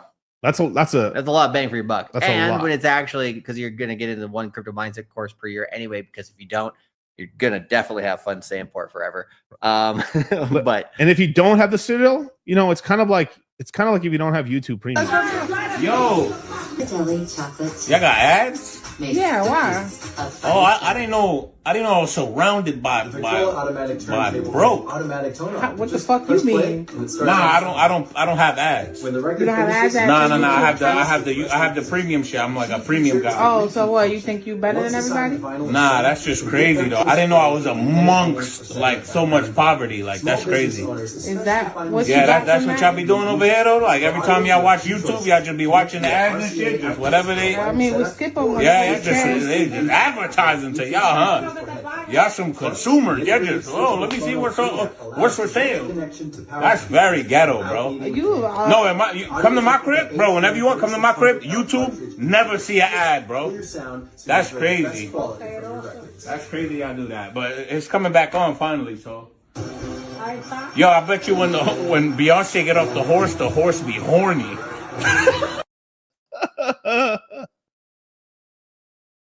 No, it's your shit. There we go. Oh, I was gonna say we got rugged again. Yeah. So if you want to be a premium ass dude, get into the premium ass Citadel. That's all it is. That's all it is to it, man. Leave that poor lifestyle behind. And we may have, like Miguel said, right? We have some stuff coming around the corner for the Citadel. Got some sprucing up that'll be happening this year. So lots of stuff improving. We're finally adding new chats to it and stuff. We're gonna have we're gonna have an announcement for like real rules. We'll announce it. We'll announce it very soon. Yeah, we'll announce it. But we're getting some updates for the Citadel and the CMC. You guys are gonna get a lot of sauce coming up in these few weeks. Yep. I would say overall this year, depending on how it all plays out, right? We won't say all the plans here quite yet, but we're gonna have a lot of updates on everything. So improve it all. Kaizen, right? Always be improving. That's right, Alan. New chats, you guys. New chats. That's right. Yep. We're gonna have an XRP specific chat. We should have a vote for what chat to add, and then not listen to them and just do what we want. We'll be like, what's that chain called? Arbitrum. No, let's call it the Arbitrum chat. Exactly.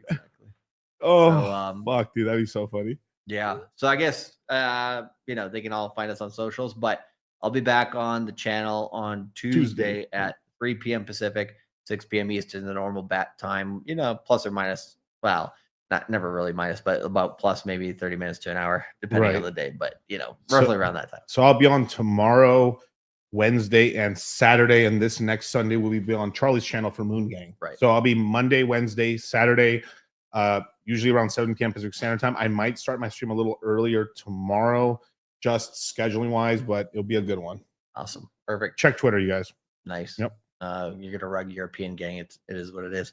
I mean, European gang rugging themselves. Right. So all right. Well, looking good, yeah. With that, you guys, thank you much for joining us, and let's go do that moon math.